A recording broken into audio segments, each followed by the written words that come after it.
You're watching Business Access TV. Business Access TV. Serious about business. Serious about business.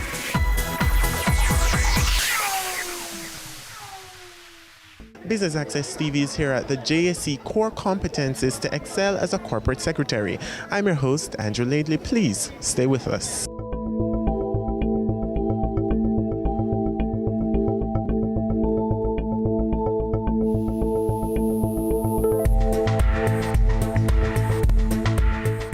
I wish to welcome you to yet another workshop, Corporate Secretaries Workshop.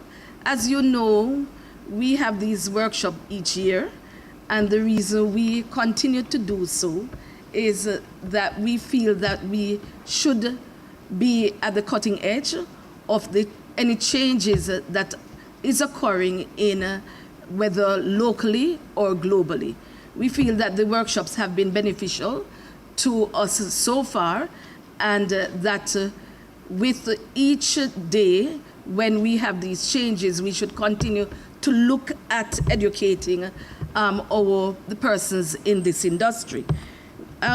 This morning and this workshop is very special, as we will be hosting, it is being hosted in association with the Institute of Chartered Secretaries and Administrators. And as we move towards introducing the Corporate Governance Index, I think today is especially important so that we can see how this can be incorporated into what we do as company secretaries and others within the industry. It is especially important that we look at this to see how our companies will score higher in terms of corporate governance.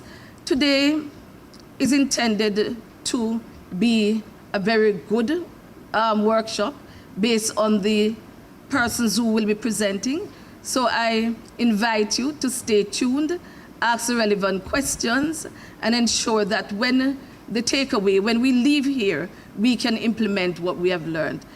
The Institute of Chartered Secretaries and Administrators is an institution that certifies secretaries, chartered secretaries, and I believe it is the only institution in the world that does that. It's incorporated by Royal Charter and has its base in England, London, England. And our dear leader, Simon Osborne, is the CEO of the Institute of Chartered Secretaries. In Jamaica, we have the Association of Chartered Secretaries and Administrators, which is a branch of the Institute of Chartered Secretaries. Today, we are very happy to be hosting this seminar with the Jamaica Stock Exchange, and I hope that what we present today, you might find something to take away from it, because we are going to try to give you something practical that you can use in your everyday life. Governance has to suit each jurisdiction. One size cannot fit all. Even within a peer group of companies engaged in similar activities, similar business, because the dynamic is going to be different, because the business conditions are going to be different, the governance framework will necessarily be different. And as you comply or explain, also within a peer group of companies doing the same, broadly the same activity, you will find that they comply in different ways. And that's the beauty of a code of principles. So what do we mean by governance? The Cadbury definition, the process by which an organization is directed or controlled. The other perceived virtue of corporate governance on the part of politicians and policymakers is that it leads to increased opportunities and choice for all. Now that's one of those wonderful glib expressions that rolls off the tongue of a politician. And it sounds wonderful, doesn't it? But what on earth does it mean? As a political aspiration, it's great. Opportunities and choice for all. Hurrah, yeah, we'll all vote for that. But can we really expect corporate governance to deliver such an overtly political objective? I'll leave that one hanging in the air. Poor old Bob Diamond, he gets a bit of a caning over this one. He did actually say that corporate governance is not how you behave when you think no one is watching. He did actually say that. But I think it's a good reminder that, there's no point trying to do one thing, say one thing and do another. That sort of hypocrisy, you'll get found out eventually. The truth will always out. Governance is concerned with the exercise of power, the role of directors, the responsibilities of shareholders, and how those are balanced. And it also deals with disclosure, transparency, accountability, internal control, and making sure you avoid that concentration of power in too few hands. Hence the desire, it's now become standard, certainly in the UK. America's finding it harder, but actually separating the roles of chairman and chief executive so that you achieve a more constructive tension at the top levels in the C-suite. What are some of the governance hot topics? Well, I don't know what it's like here, but remuneration in the UK never ceases to amaze me. I mean, and the way in which non-executive directors serving on remuneration committees aren't smelling the coffee, I just don't get it. But and the United States is just as bad. And what that is leading to is remuneration which is detached from performance, or levels of remuneration detached from performance, are just leading to increasing inequality of wealth. And I think that could lead to unfortunate consequences socially. And it's something that has to be tackled. Hot topic. Legal risk has risen up the scale of corporate risks. The whole board diversity thing, gender is a major factor. But there is no doubt about it, board behaviour improves the more women join the board. And I know that from my own experience, funny enough, in a charity where I was deputy chair and I chaired the nomination committee. And I had to wield the knife. I removed 6 older male trustees, brought in 4 ladies, all of whom were younger. The average age came down. The speed with which business was transacted improved. Shorter board meetings, I'll drink to that. Made a difference. Now that's one example, but I think there's no doubt about it that I think the presence of women in boardrooms adds beneficially to the decision-making process. You've got the whole responsible capitalism issue, the managing of stakeholders and accountability to wider stakeholders. And that, interestingly, has led to the appointment of a committee now for a code of governance for private companies. I think that's long overdue in the UK. When you think about some of the bigger private companies, and I'm sure you've got them here, if one of those collapses, the impact on the economy and on the government could be significant. And then the whole question of board evaluations. Following the financial crisis, ICSA did some work on boardroom behaviours, the conclusion of which were 4 uncomfortable truths. Well-run companies can make strategic and sometimes catastrophic misjudgments.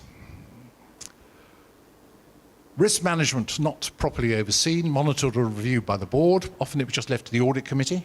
It's a board responsibility, is oversight of risk. Remuneration and incentivization not aligned with shareholders' interests, and a failure to inform stakeholders, not just shareholders, stakeholders, sufficiently.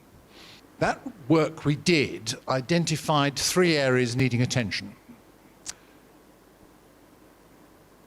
Institutional. Are corporate governance policies and architecture fit for purpose? Has management installed adequate processes and systems? And are directors exhibiting appropriate behaviours? So we had there the institutional, the organisational, and the behavioural. Now, we identified in that work that good practice boardroom behaviour was characterised by those 9 features. So clear understanding of the board's role. The board is there to oversee the management of the business. The board is not there to manage the business. And non-executive directors forget it's a case of noses in, fingers out. They smell the state of the business, they don't finger it. Does this business pass the smell test? Once the non-executive directors start interfering in the management of the business, it's very hard to hold an executive to account. You can't. You've syndicated the responsibility and the liability. Appropriate deployment of knowledge, skills, experience and judgment. So what balance of those have you got on the board? Independent thinking. Assumptions and established orthodoxy need to be questioned. Challenge has to be constructive. If people come onto a board full of suspicion or just trying to show off what a tough guy I am, I'll show these executives up for a load of incompetent idiots. If that's the mentality which a non-executive has, they're asking for trouble because it will just lead to tension, in fact conflict on the board. Non-executive directors have to be constructive friends of the management team. Can't overemphasize that. Constructive friends. Yes, and it's knowing how to challenge in a way which doesn't put people's backs up. And it requires a skill, emotional intelligence for a start. Yes, there has to be rigorous debate. The decision-making environment has to be supportive. There needs to be a shared vision. And for the chair, it's vital to close each item of business in a timely way, not let it go round and round and round ad nauseam. That's not the way to do it. We go to a short break. More when we return.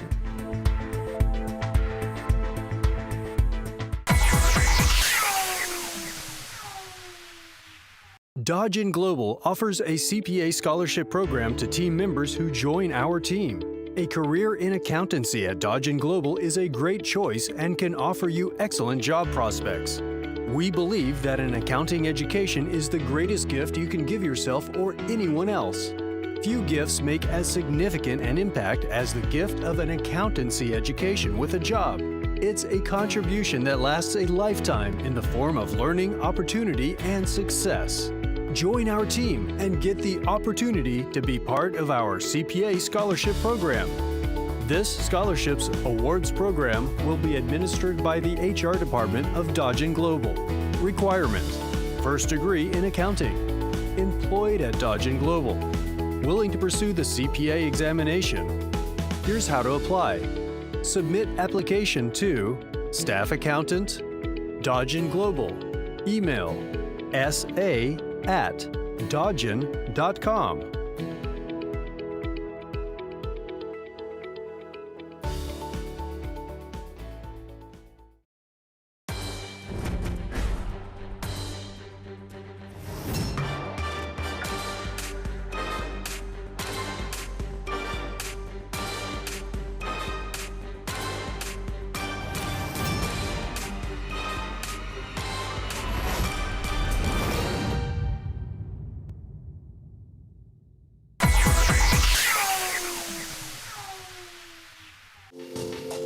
Welcome back to BATV's coverage of the JSE core competencies to excel as a corporate secretary. We are now going to have a panel discussion, as you will see, and members of the local chapter will be participating, and Mrs. Henry Pottinger is going to be the moderator, and they're going to be talking about things that happen in a very practical way. How rewarding is your job as a company secretary? Any tips that you can give to budding company secretaries, people who are waiting in the wings to take over your jobs? For me, I enjoy my job. I will not work anywhere else until I retire than with KPMG.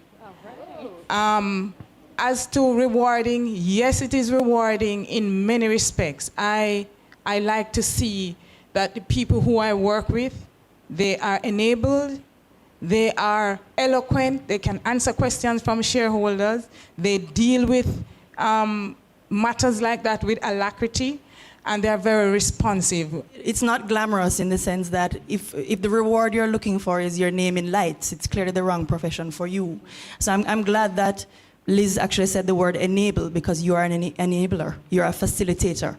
You know, we all understand, certainly after listening to Simon this morning, the importance of corporate governance. Well, all of that falls on your shoulders for you to administer. You pull it together. You keep all the moving pieces going in unison, and you don't, there will be no naming lights, certainly not where I operate for that.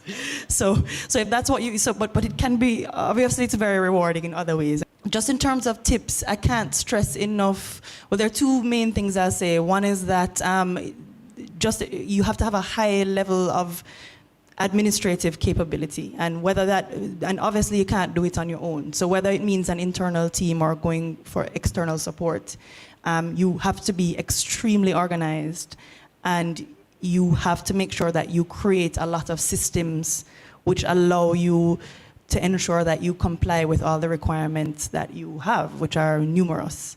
Other than that, I can't stress enough the importance of what we keep calling soft skills, but they're not soft at all because they're critical for the role.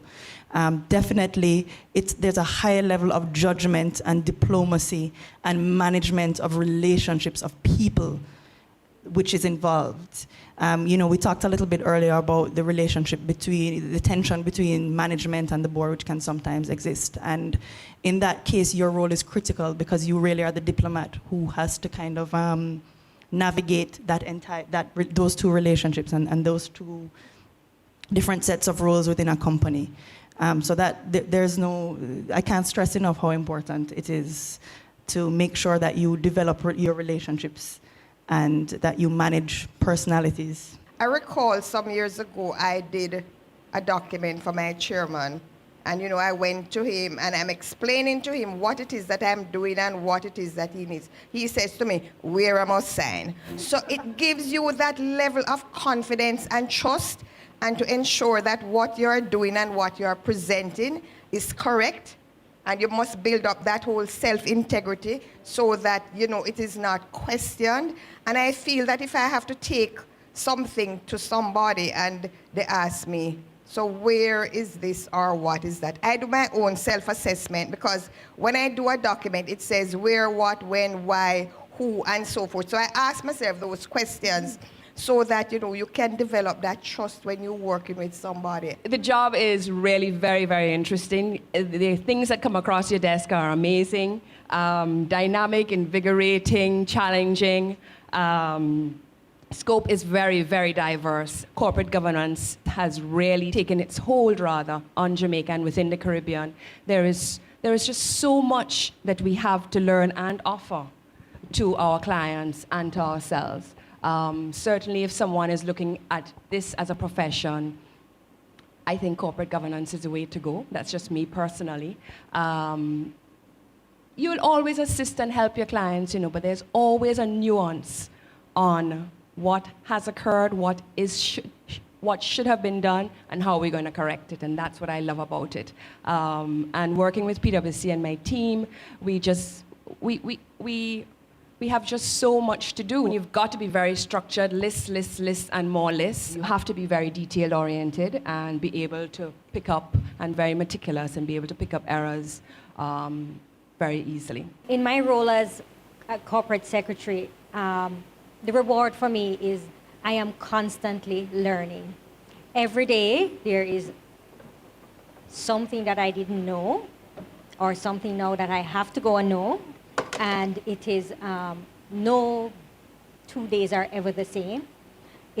Especially in our company, which we tend to be very entrepreneurial, the ideas come, and as a company secretary and as compliance, I have to research to say, can it be done, can it not be done?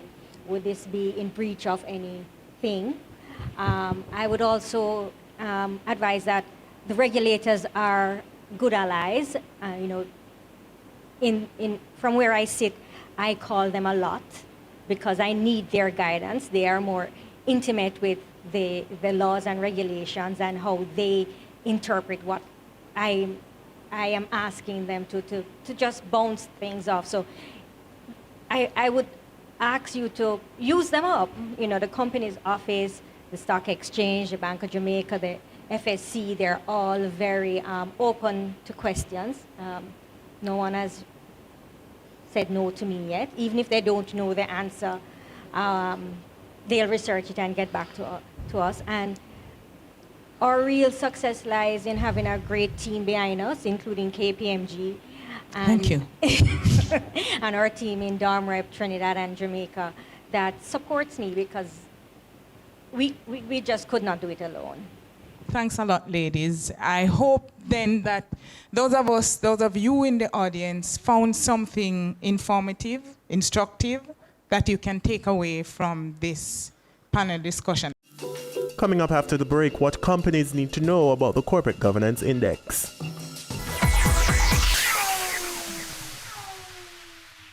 Your business matters. Business Access TV offers you the most innovative and effective advertising solution for your business, specializing in B2B sales, cost-effective solutions, the customers you want, the repetition you need. No matter the size and nature of your company, your business matters. Call us at 876-291-6233 or 876-376-4225. Email sales@batvja.com. Hi, it's Novia MacDonald White, Senior Associate Editor at the Jamaica Observer. And guess what? You are watching Business Access Television.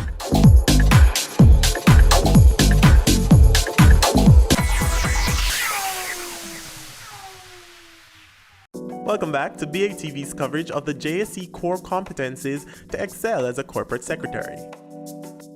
So what is this corporate governance index that we have been talking about?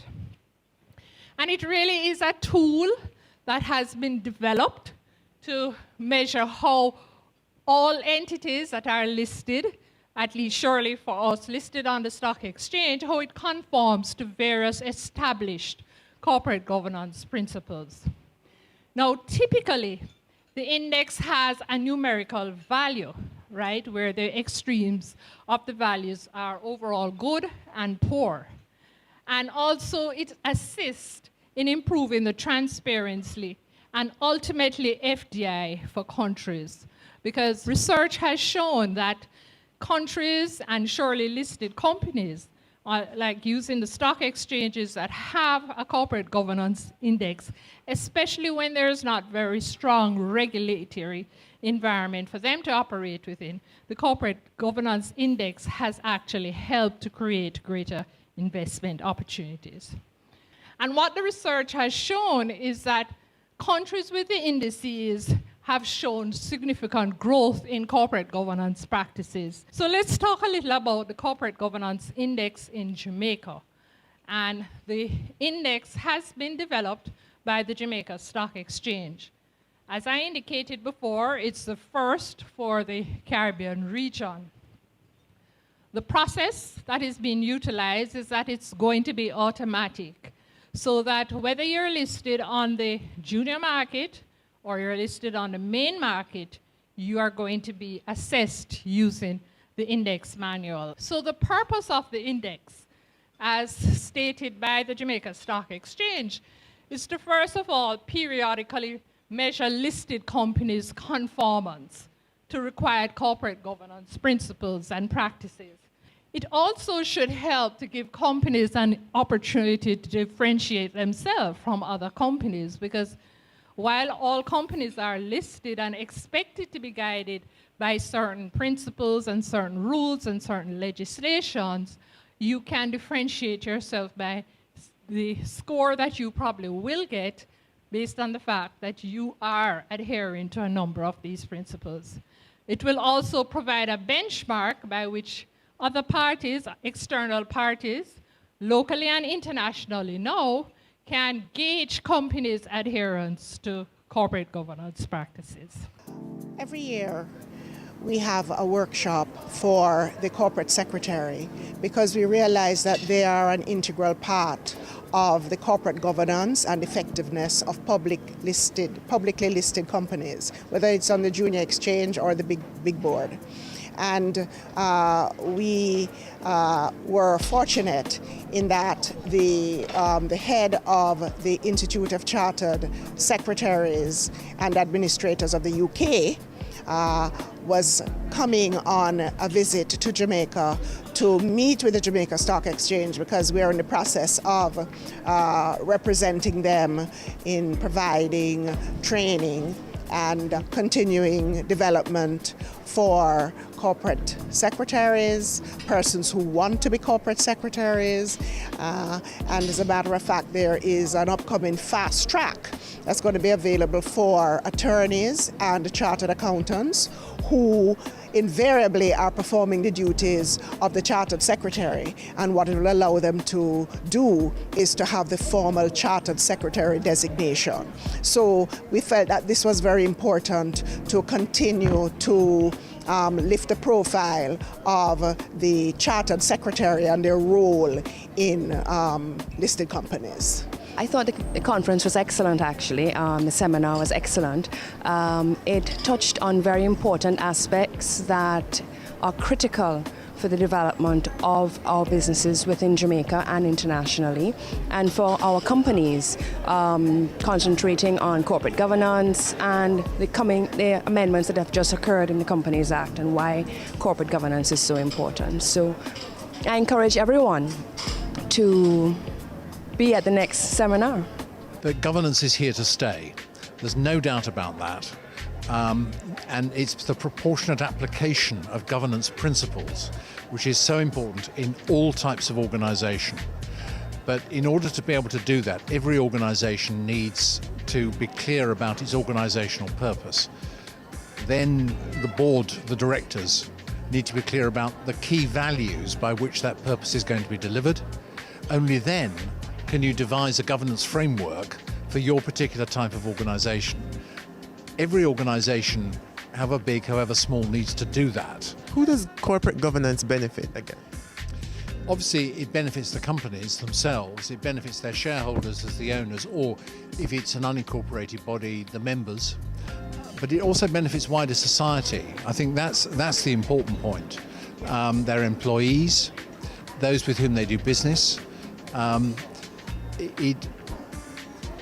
and ultimately it benefits the government, because if an enterprise fails and is employing people and it fails because of poor governance practices, the ultimate responsibility financially was going to fall on the government, for example in social security payouts for unemployed people. I think also if companies fail because of poor governance, it doesn't reflect well on the country. And for a country that is trying to entice inward investment, if the governance framework isn't up to snuff, as we say, then that could have a potentially negative effect. So good governance, it just makes sense. There's plenty of anecdotal evidence too that good governance enhances reputation. It also, for organisations, particularly commercial ones, reduces the cost of capital. It just makes sense.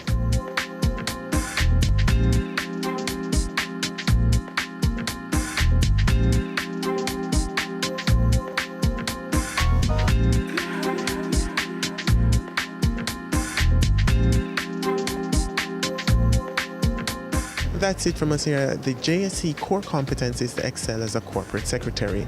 I've been your host, Andrew Laidley, and thanks for tuning in to Business Access TV. Serious about business.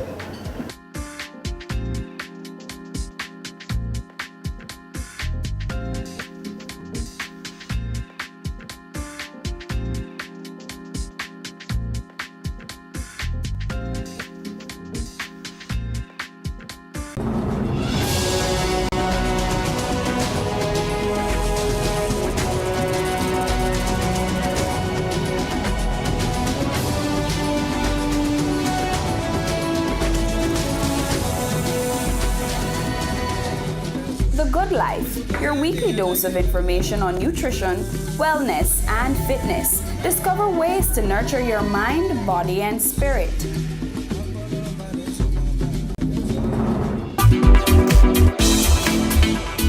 My name is Herbert Chung, Executive Chairman, Co-Founder, Honeybun 1982 Limited. You're watching Business Access TV. Serious about business.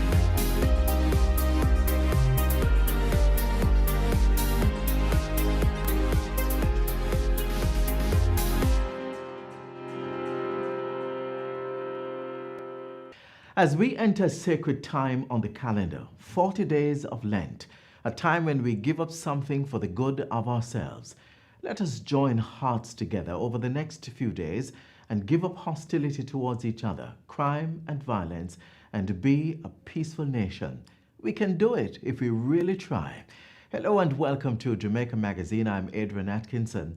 On the show today, Kingston and St. Andrew Municipal Corporation speaks to orderly development in the city.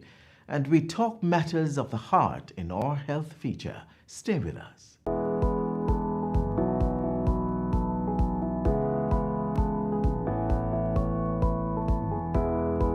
The ECJ will be renewing all voter ID cards. Visit any EOJ constituency office or voter ID card renewal center if your card has an issue date of 2015 or before. Cards with issue dates 2016 or later will automatically be reprinted. The ECJ will notify cardholders when cards are ready. Current ID cards will be valid until December 2020. For more information, contact the ECJ.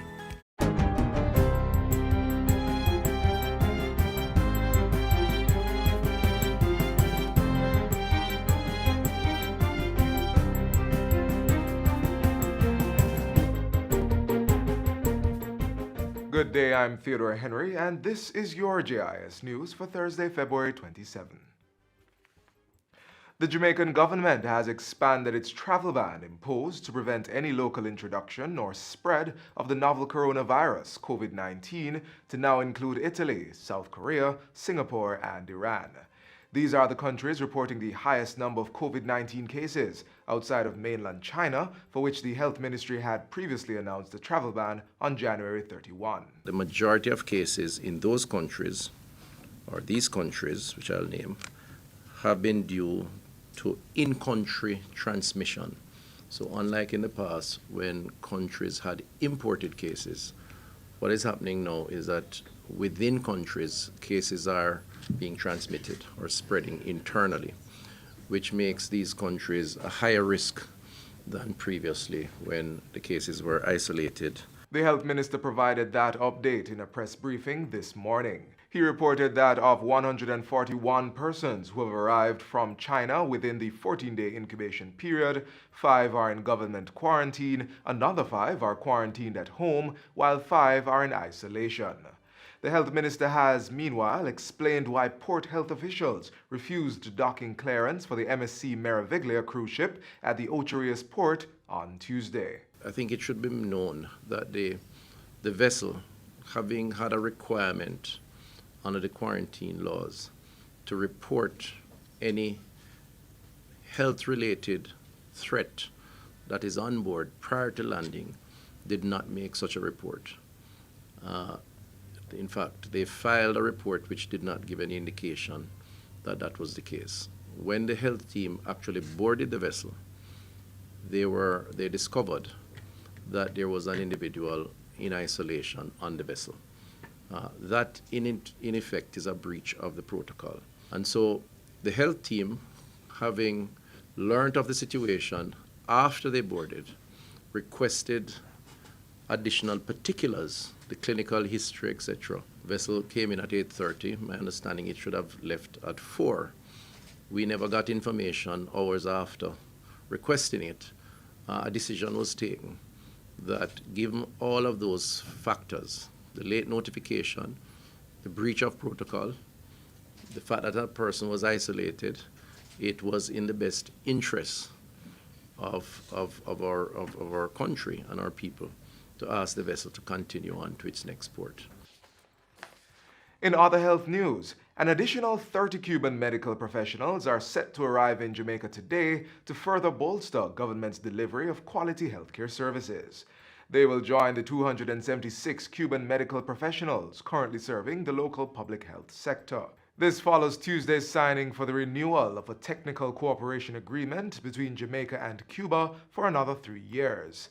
Health and Wellness Minister Dr. Christopher Tufton points out that the agreement follows a third bilateral agreement of technical cooperation, which was signed between both governments in 2015. Without this partnership, Jamaica and Jamaica's healthcare system would be weaker. The reality is that the Cuban medical personnel who have come here have played a very critical role in terms of supporting our healthcare system at all levels, but primarily at the level of our hospitals. Ambassador of Cuba to Jamaica, Her Excellency Inez Force Fernandez, says it marks a significant milestone in both countries' ongoing collaboration.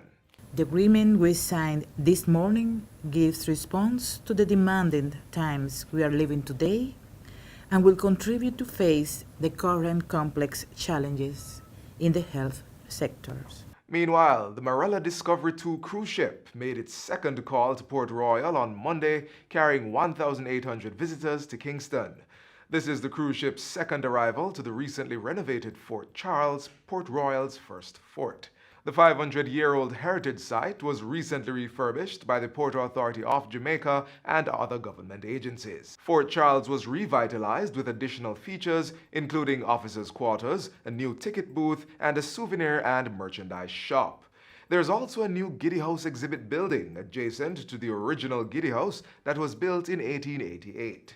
Other attractions to be introduced include a Port Royal Museum, live archaeological dig, a pirate wharf, and the Sunken City Museum. The restoration of Fort Charles is part of the Port Royal Development Plan, which aims to transform the historic town into a thriving center for tourism. The Planning Institute of Jamaica, PIOJ, is reporting estimated economic growth of 0.1% for the October to December quarter of 2019. Director General Dr. Wayne Henry says this represents 20 consecutive growth quarters for the economy. He was speaking at the PIOJ's quarterly press briefing on Tuesday. The outturn during the quarter reflected the combined impact of 1. Increased external demand from Jamaica's main trading partners, which supported increased exports of some goods and services. 2. Increased hotel room capacity and air seat capacity, which facilitated growth in stopover visitor arrivals. Other factors outlined by Dr. Henry include favorable weather conditions, which facilitated better outputs for some domestic crop groups, as well as increased use of financial services.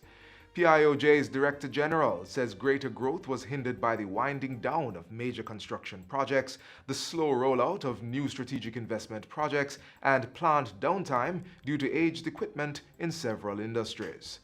Overall, he says real gross domestic product, GDP, for the 2019 calendar year is estimated to have grown by 0.9%, representing consecutive growth for 7 years. 9 high schools from across the island have now been incorporated into the new Technical and Vocational Education and Training TVET program. So right now, we have 9 high schools which are a part of our new TVET program. 8 of them technical high schools and 1 a traditional high schools, because we want to prepare our youngsters for the future. The Education State Minister was speaking recently at a professional development symposium put on by the Heart Trust National Service Training Agency. And finally, the Ministry of Education is reporting that the overall administration of the Primary Exit Profiles PEP ability test for this year went smoothly with no major issues. Reports from across the ministry's 6 regions indicate that the exam on Tuesday began on time, all scripts were in place, and the centers were observed to be properly arranged and students were settled. Just over 39,000 students are registered to sit the exams this year. The second component, the Grade 6 performance tasks, will take place on Thursday, March 19 and Friday, March 20. The curriculum-based tests are set for Thursday, April 23 and Friday, April 24, 2020. And that's it for JIS News Today. I'm Theodore Henry. Thanks for watching.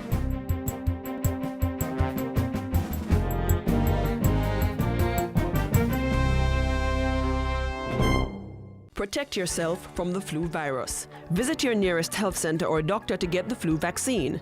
Cover your mouth and nose when coughing and sneezing. Wash your hands regularly with soap and water or by using an alcohol-based hand sanitizer.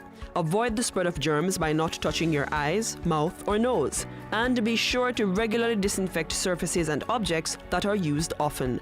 Remember, your health is your responsibility. The Kingston and St. Andrew Municipal Corporation speaks to checks and balances of orderly development in the city.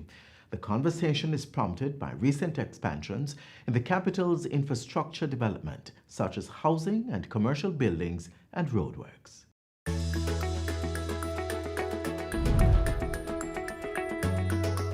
Hello and welcome to OPM Connect, the program that gives you an insight into government's plans, policies, and programs.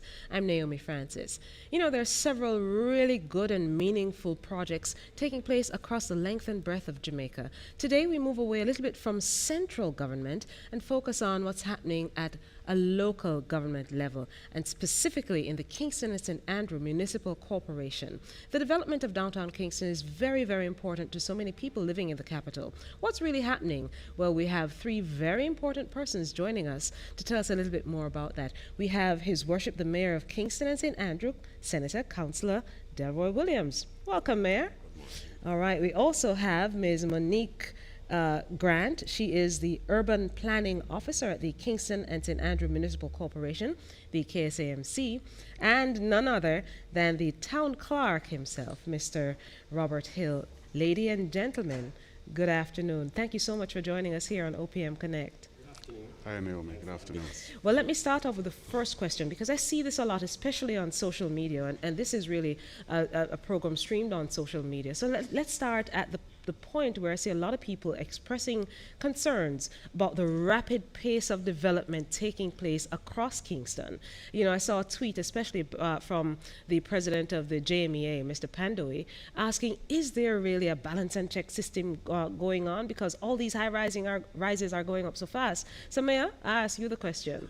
What's happening really in terms of the development of downtown Kingston? Are there checks and balances? Well, firstly, there is a development order which Monique could speak to more definitively, and so all the development taking place across the municipality really fall within the development order, the provisional development order. Yes, there are checks and balances. There are many in going through the approval process for an approval for a development. There are many checks and balances. There are many things that go into making a decision, a final decision.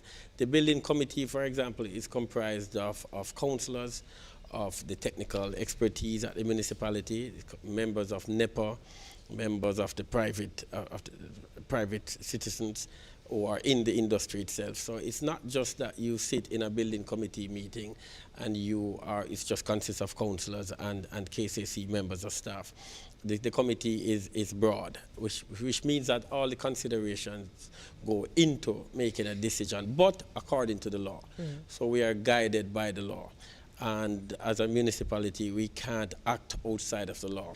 There's the issue of the main issue for us at stake, and I believe it's an ongoing issue, and we have to just continue to discuss it and see if we can reach a position where there is clarity on the matter, but at the same time where we take all the interests into consideration. The issue of privacy, that I believe is a major issue, not the only issue, but the major issue surrounding the high-rise developments. Let me hear from the town clerk a little bit. How many of these developments are taking place across the Kingston St. Andrew area, if you have a hold on that as yet? Well, there's quite a number.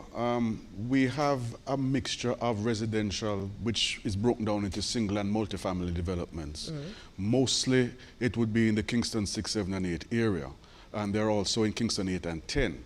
And there are other considerations for developments, certainly in the downtown area, where this is strictly commercial, light manufacturing or full-on manufacturing. So there's I don't have an exact number with me, but we do consider these applications twice per month. There are 2 building meetings at council per month, which takes in, based on recommendations from our officers as well as the external technical expertise, that we take in and consider the applications prior to approving them. So there is a rigorous process involved. Absolutely.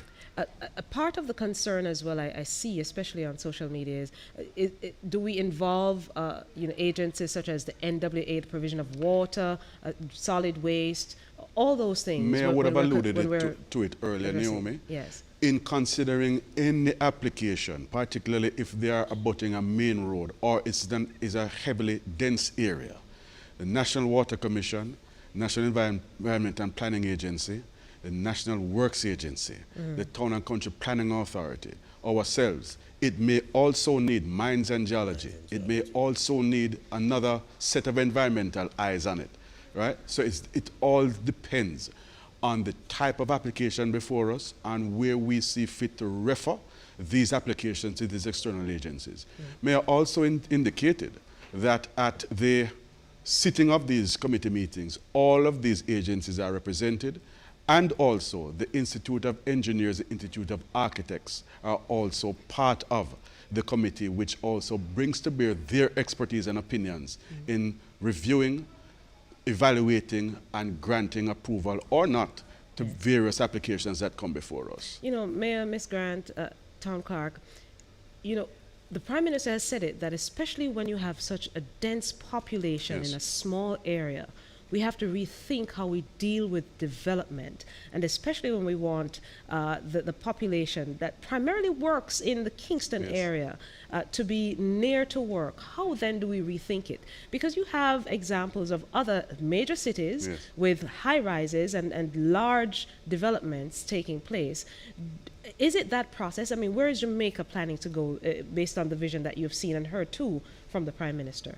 We're guided by the Provisional Development Order, which has the details in terms of zoning, in terms of setback, and this goes specifically to specific areas within Kingston and St. Andrews. So we in the planning department, we're guided by that document. So if someone submits an application for approval, we go through the document, we ensure that the setback and the density is done in regards to the specific zone. So not all areas are the same within Kingston and St. Andrews. So this guides us in detail. It's quite a large and detailed document as the zoning, building height, and setbacks, and a lot more. In terms of where we go, it's really a very sensitive time. It's a really delicate time, because Kingston is growing, and more, and that's where all the data suggests that cities will more and more. 90% of the world's population will probably live in urban areas, centers, and so that's where we're going. Kingston is basically, that is what is happening to Kingston. More and more persons are coming into Kingston, and you have to find accommodation for them. But then you have to plan it in such a way that you still maintain the character of your city. We have a very limited land space, so the only land place space to go is limited. So up is definitely up. So is how far you go up. And remember now, how far you go up also is a function of the infrastructure. You know, the infrastructure to support that development in terms of your transport, your sewage, you know, water, road network, all of that is important. So so we are on top of it. It's not that it's just willy-nilly, and someone asked where the word willy-nilly came from. It's not that development is just ad hoc and things just happening all over without planning. No, as Monique has said, the development order, the provisional development order is here. It guides the municipality, and it guides basically all the municipalities across the country and all the agencies in terms of making the decisions. But what is real is that more and more persons are coming into your city space. They need accommodation. There are many more infrastructure required, hotels, because we are going to the direction of a destination city. Yes. So we have to also factor in accommodation and so forth. Well, the vision is really to create, ultimately you really want to enhance the quality of life within your municipality. So the quality of life for your residents, which means that your development must be broad-based. It must include recreational spaces. The Prime Minister has spoken very directly in terms of that, and we are following that lead. It's also encouraging business and fostering business opportunities within your urban centers. So our foremost policy is we want to develop a destination city. And in developing a destination city, then there are parts that you have to fit into the city. Your history must come alive within the city. Your historical spaces must be transformed for your residents and your visitors. Your people must be able to interact with your culture and interact with your history. For us, a very important space is where the War Theatre is. It's called Parade. Because there lies the War Theatre.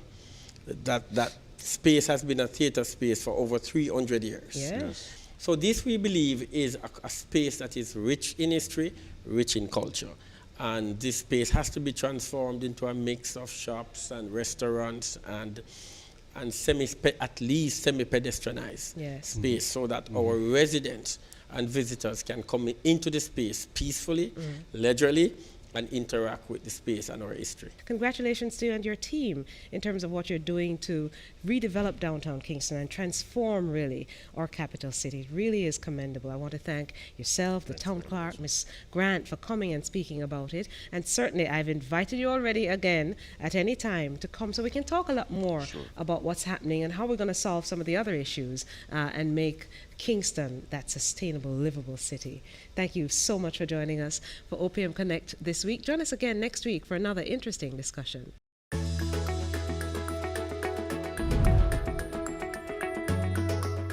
Did you know? The consequence of not exercising, consuming excessive sugars, trans fat, sodium and alcohol, and smoking is that sooner or later you will become seriously ill? These are known causes of non-communicable diseases, known to damage critical organs in the body, rendering them dysfunctional, leading to premature death.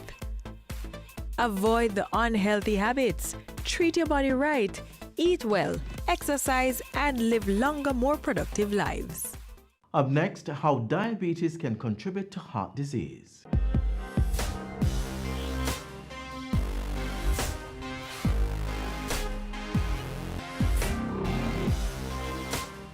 Diabetes is a common illness. Most of us may be aware of its various complications, such as diabetic retinopathy and neuropathy, diabetic kidney disease, and so on. But when it comes to deaths caused from diabetes, cardiovascular complications account for the majority. Diabetes is recognized as one of 4 major factors for developing cardiovascular disease, the others being hypertension, obesity, and cigarette smoking. About 68% of persons over the age of 65, and this is data now from the American Heart Association, 65% of persons over the age of 65 who have diabetes will die from heart disease, and about another 16% will die of stroke. Before we take a look at how to manage or even prevent cardiovascular complications of diabetes, let us look at how persons come to develop the disease. In a nutshell, what generally happens is that diabetic persons have a more rapid rate at which fat and cholesterol is deposited in the arterial system. So we all have that. It's considered part of the process of aging.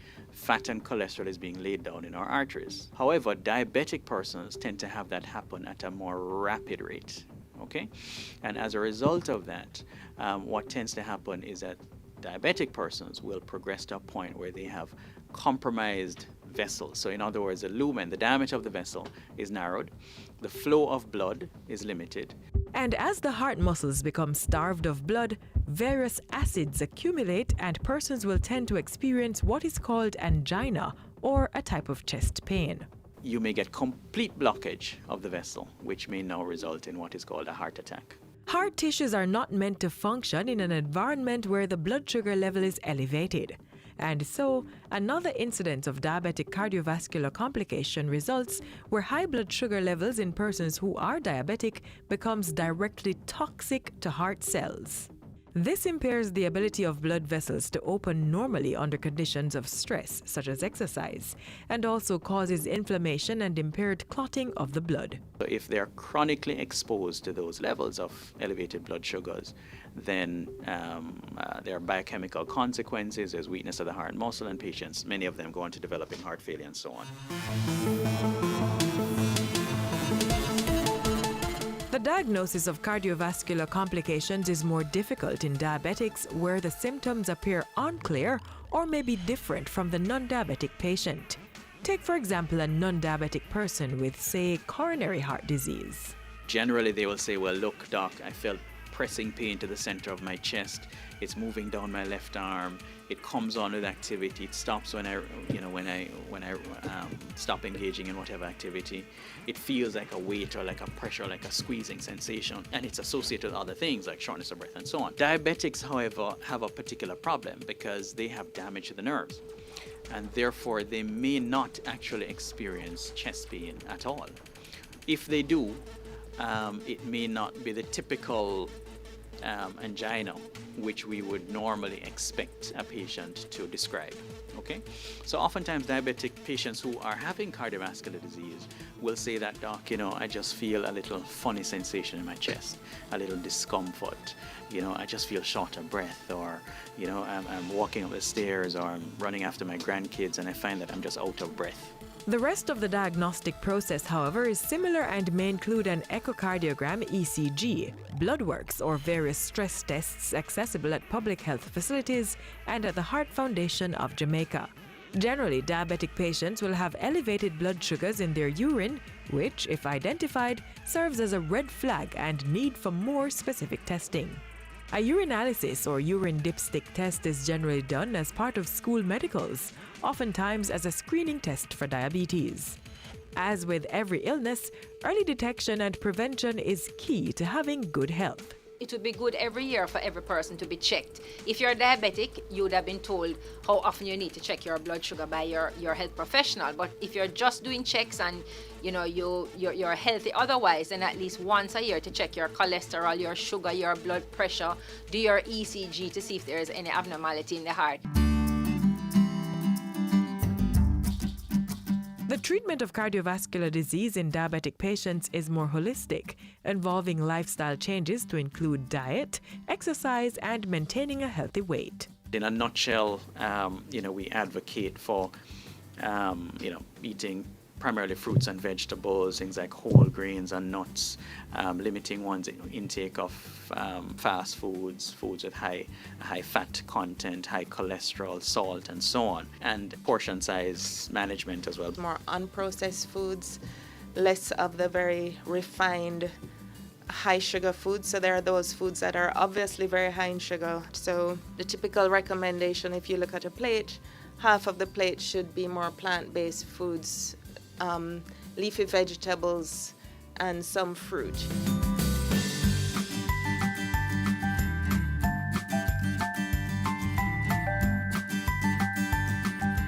In general, 150 minutes minimum per week of moderate exercise such as swimming, brisk walking, jogging, or cycling is recommended. Besides the lifestyle changes, clinical treatment through prescription drugs and surgical procedures is an important element in caring for persons with cardiovascular complications of diabetes. We have medications to address symptoms, we have medications to prolong life, and that forms an important part of the approach. There are a variety of procedures which diabetic patients and other non-diabetic patients may qualify for, or it may be necessary to pursue. So we speak of things like stenting, for example, coronary artery bypass grafting, which is, of course, open heart surgery, major surgery. Diabetic patients we have a lower threshold for referring diabetics for that kind of procedure just because of the severity of their disease. Medications developed primarily for use by diabetic patients have been shown to have significant cardiovascular benefits as they reduce the risk of death and complications related to cardiovascular disease in diabetic patients. But with most of them still under patent, access is quite costly. Your best treatment option is to adopt healthy lifestyle practices that make you less prone to developing diabetes or cardiovascular disease.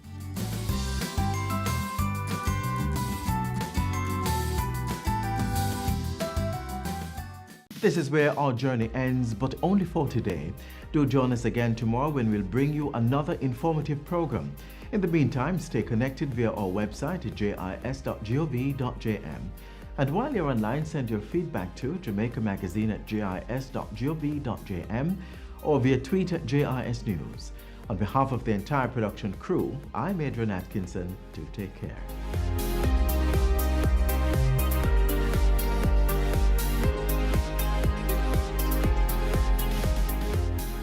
This has been a production of the Jamaica Information Service, the voice of Jamaica.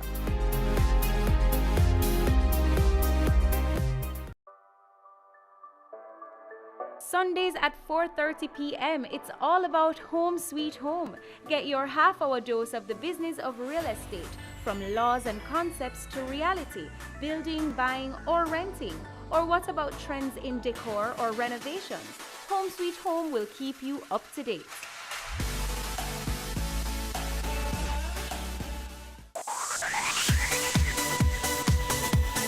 You're watching Business Access TV. Business Access. Business Access. Business Access. Business Access. You are watching Business Access TV. Business Access TV. Serious about business. Serious about business.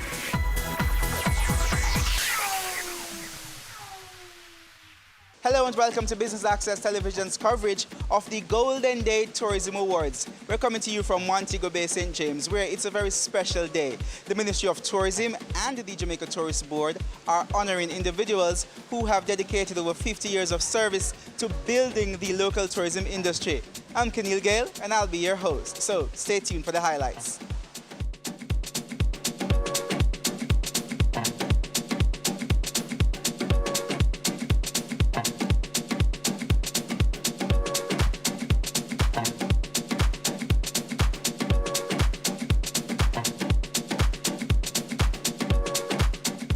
Okay, so we told you that the Ministry of Tourism and the Jamaica Tourist Board, they are honoring individuals who have dedicated over 50 years of service to the tourism industry. And speaking with me now is Melvin Williams. Melvin Williams, and he's been in the industry for how long? 58 years. 58 years.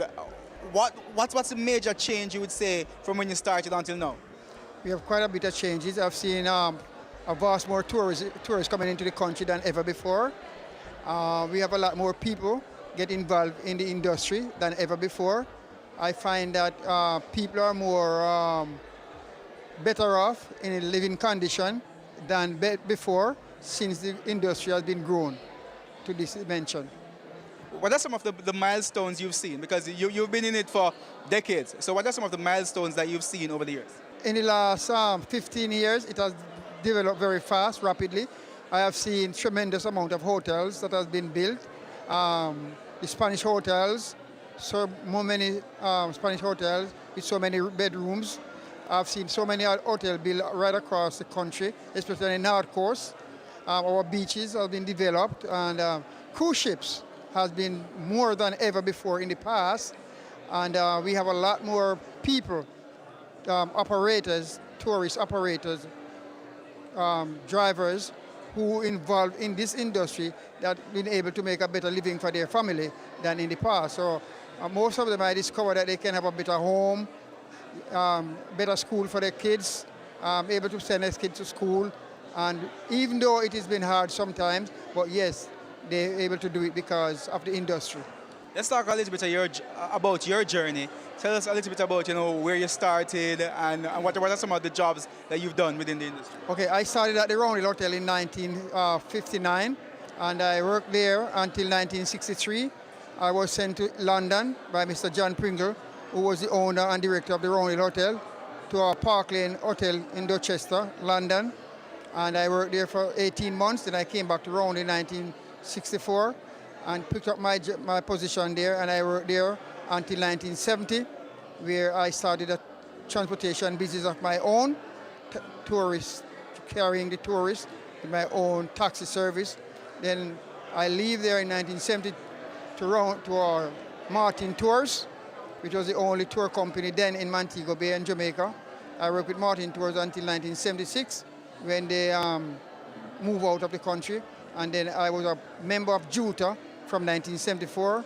And since then, 1976, I went to the Sanders, where it was Royal Caribbean. I went to Royal Caribbean Hotel, which is now Sanders Royal, and I'm there until this very day from 1976. Wow. Thank you so much for sharing your journey with us, and congratulations again. And on behalf of Jamaica, we thank you for your service. And I've been able to school all my 6 kids, give them university training, and I think I am privileged to be here this evening to share with you the importance of the industry, and I'm grateful. All right, thank you so much. I appreciate it.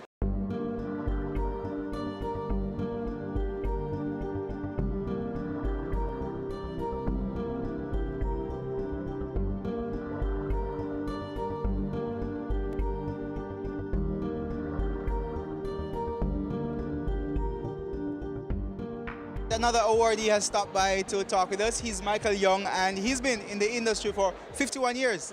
51 years. Talk to us about what you're feeling tonight. What does this function mean to you? Well, I'm feeling proud because tourism is our #1 industry.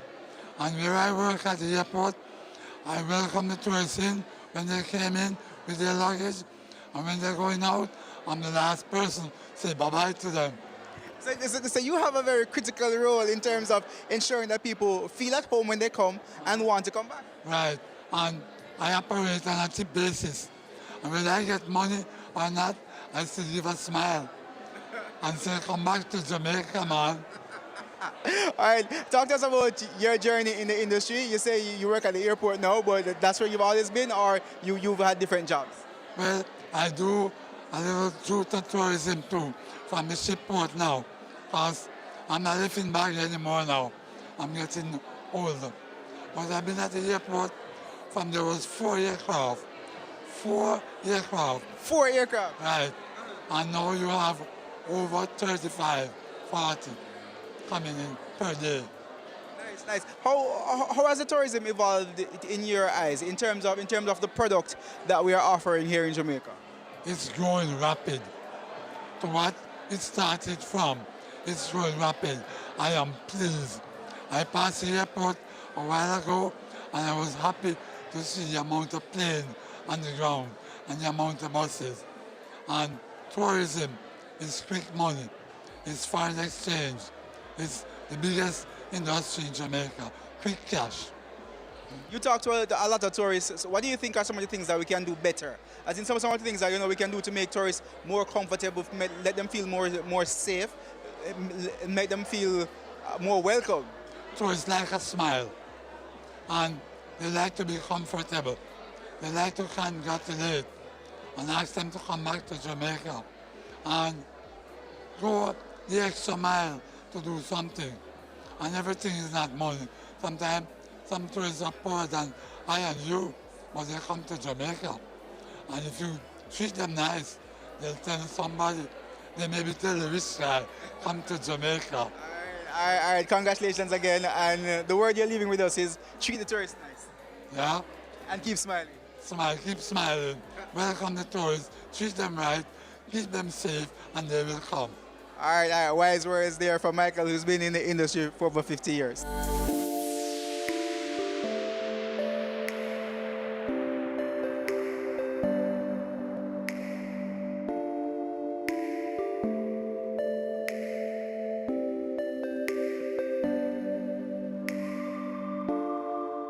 We're now speaking with Wordsworth Watson, and he's been in the industry for 65 years, all of 65 years. Yes, sir, unbroken.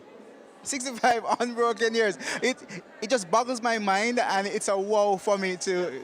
So first of all, thank you for your contribution to the industry. And how are you feeling to be here tonight? Extremely good, because in 1960 I went to a seminar down Casa Montego, and the lecturer was from UWI, and his remarks was that he was the brightest one in there, and anybody in the tourism sector are from the lowest category of the workers.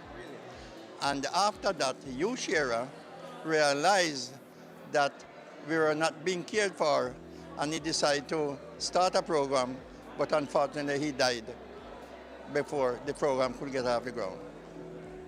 Talk to us a little bit about what does the tourism industry mean to you as an individual, and also as an individual being able to contribute to the growth of this wonderful industry from its infancy up until now. Very good. It means so much to me. First thing, that's what made me to be what I am today.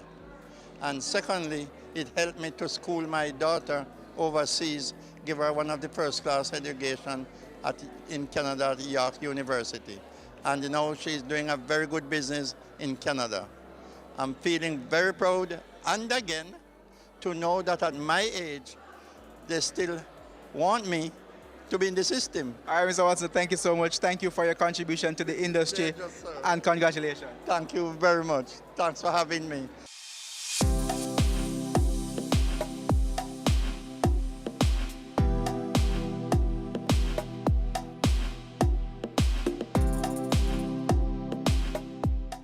we're now speaking with Myrtle Dwyer, and she's another one of our awardees this evening. Congratulations.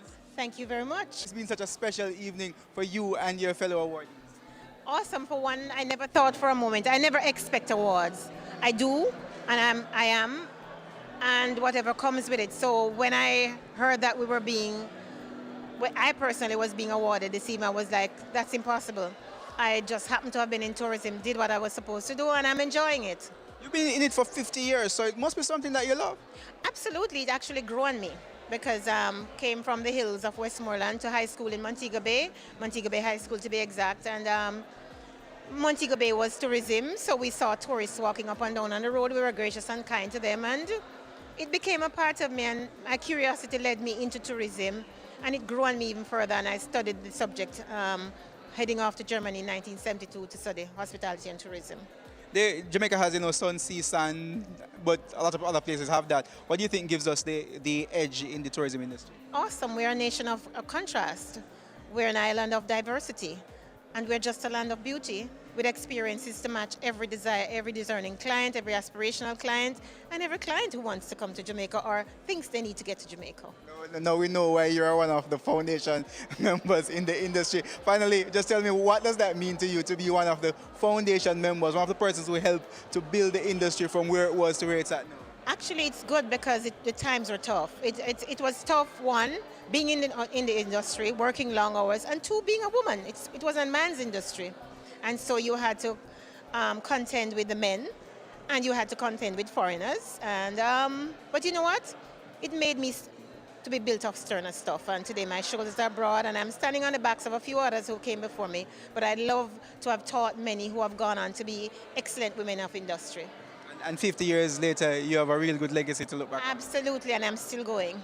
Reinventing myself. Still reinventing yourself. Thank you so much for talking with us. We take a quick break here from the Golden Tourism Day Awards here in Montego Bay. More after this break.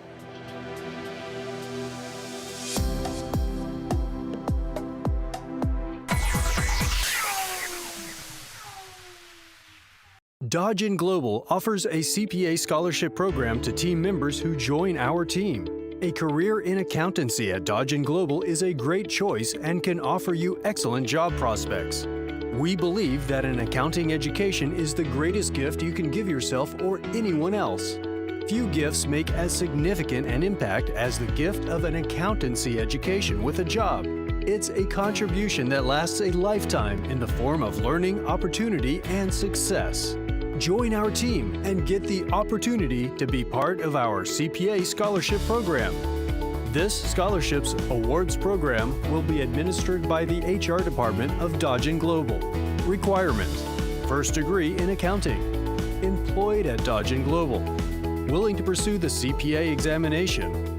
Here's how to apply. Submit application to Staff Accountant, Dodge & Global. Email sa@dodgen.com.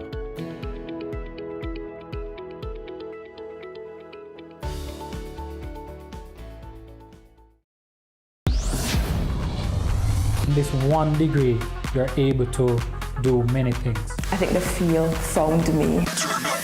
I'd rather work with the deceased than work with the living.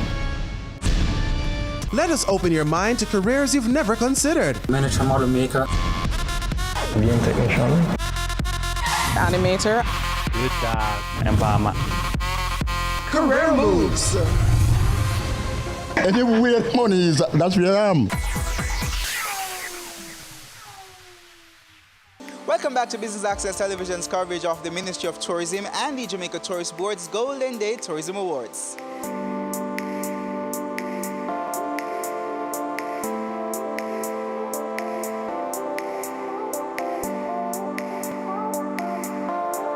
The idea, of course, of having an event like this was born out of a realization that tourism has, over the last 50 years, evolved into the most important industry in the world today. And many of you would not have known or even realized what you had been putting yourself to and the tasks that you were assigned and the outcomes that in time would ensue. When you started out in your various areas, some of you have transformed into many, many other things. Others of you have painstakingly stood your path and have served well with distinction in your preferred area. And as Martin Luther King said, you became the best of whatever you wanted to be. If you were a busboy, you became the best busboy that there ever was. And if you were a gardener, you became the best gardener that there ever was. And if you were a driver, you became the best driver that there ever was. And whatever it is that you were, you did it like Michelangelo did painting. And we're proud, very proud to have you. But I wanted to just reflect a little bit on the fact that 50 years ago, when some of you started, and there are many who have done more than 50 years. As a matter of fact, when I went through the schedule, I saw that there were very few 50 years. There were more 51, 52, 53, as far down as 67 years. Hello, 67 years. And I reflected a little bit on what happened when 50 years ago some of you started. And 50 years ago, 400,000 people came to Jamaica for tourism purposes. And they spent $87 million US. Last year, because of you and your 50 years and more, 4.3 million visitors came to Jamaica and spent $3 billion US. And this year, we are going to see pretty close to 4.4 million people coming, and they are spending $3.3 billion US. In that same period, there were only 10,000 employees direct in tourism. Today, 120,000 people are employed in tourism because of you and your efforts. 50 years ago, we were not a factor in the GDP calculations. Today, last year, tourism contributed 8.4% of GDP because of your efforts. And I want you to recognize that we believe that the time is now right for us to look at this great industry that you've created and to build and create a new architecture that is going to ensure that the efforts and legacy of all of you is sustained in the constant development and the expansion and transformation of this country and the people of our country from poverty to prosperity. And we are excited about that prospect. As a result of which, we have been putting together a number of new initiatives towards that effect. In the introduction to me, mention was made of the efforts that we initiated in my first iteration as minister with regards to the pension program for workers of the industry. And to the benefit of those who would not give a lot of thought to it, that process continued while I was in sabbatical with the new minister, and it was taken to a certain point. But that point which it was taken to was not sufficient for us to implement, because there were a whole range of difficulties that emerged as a result of the type of policy that we have sought to implement. One which had no precedent in either Jamaica or the world. Nobody else in the world has a tourism policy for pension like we are trying to introduce. Nobody. And consequently, we had concerns by the legal entities as to exactly what it was. The second concern was that we had to legislate. And it would have been the first policy to be legislated in terms of contribution, because all policies otherwise are voluntary, and so the contributions are made voluntarily. We are introducing legislation to make it compulsory for everybody who is working or employs people in tourism to contribute to this pension plan to make sure that we can secure the future of the workers of this industry. And so we are not going to be driven by any feelings about how quickly it should happen. Yes, we want it to happen quickly, but we want to have it right. We want to get it right. And we want to make sure that at the end of the day, the workers, you who have worked for 50 years and over, and who have retired, can retire in the certain knowledge that there will be pecuniary rewards for you after you have left the companies that you work with. But one of the reasons that this particular pension plan is so unique and is different from all the others and cause a little bit of harder work and more detailed legal applications is that it's not confined to a single sector. And all the other pension plans relate to a particular sector or a company.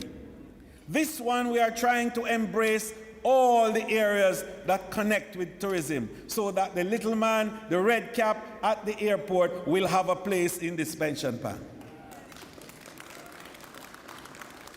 So that the craft vendor has a place in this pension plan. So the transportation sector, the Juta man and the Jekyll man, yes, and all the other transportation providers in Jamaica have a place in this plan.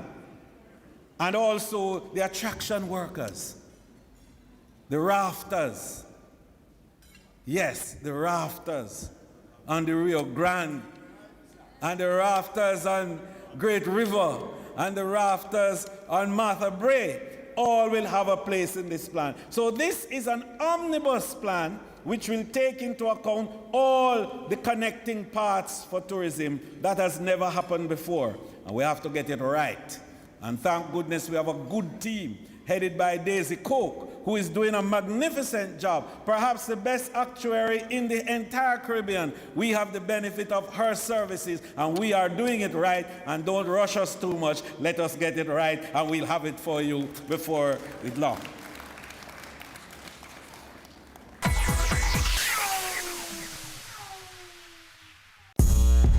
I started out selling out of the trunk of my car.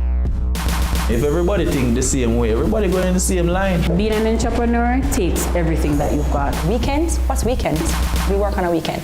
There are real opportunities everywhere you look. But you have to have the passion. If I do my part well, then everything is okay. We believed in ourselves and our families believed in us. Being convinced of this great opportunity, why we are all here doing what we're doing now. My name is Levon Flynn, and you're watching Business Access TV. Serious about business.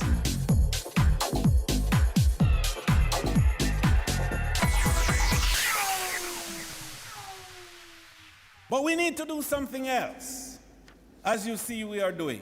We're building out the capacity of our human capital to generate quality services that you have started during your 50 years. And you have had over the period not the opportunity to get formal training, some of you. And others of you have slaved and worked hard in the various fields without certification. And you have suffered the consequences thereof because you get passed over every time and new people come in from overseas to take your place.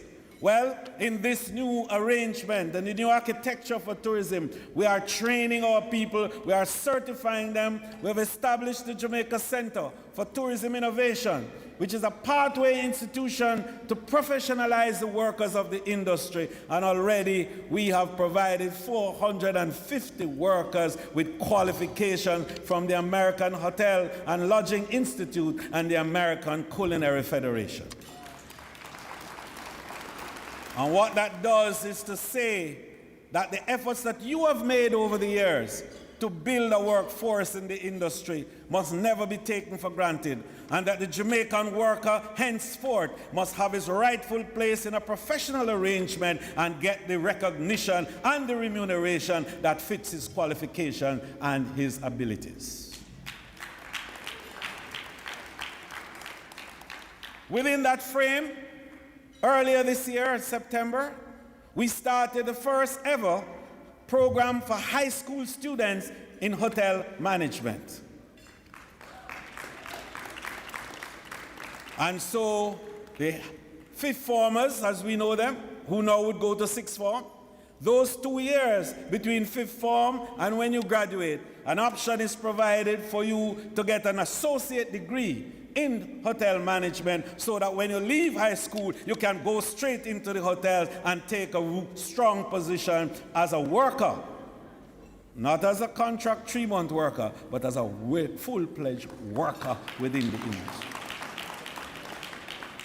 And so we are going to look at also the other levels of training that are taking place so that we put ourselves in a position where the workers of our industry can command respect not only at home, but anywhere in the world that they go because they would be certified.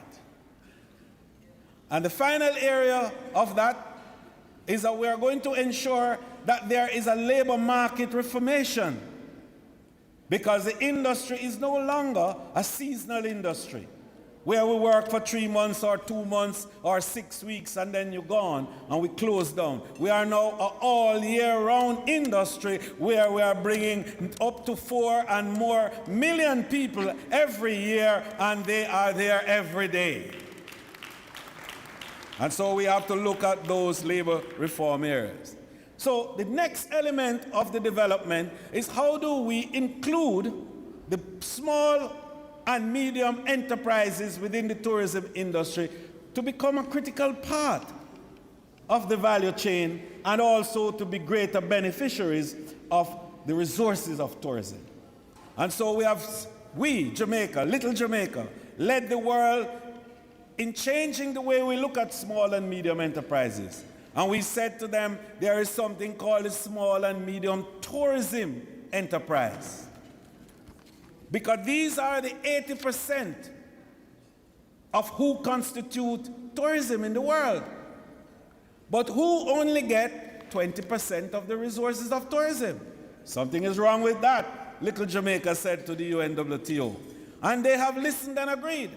And so we now have a situation where we are transforming that whole arrangement, where the liquor man, who has been the hero of wood and drawers of water in tourism, will now have a place, and a place that can supply for him a future for his children and himself.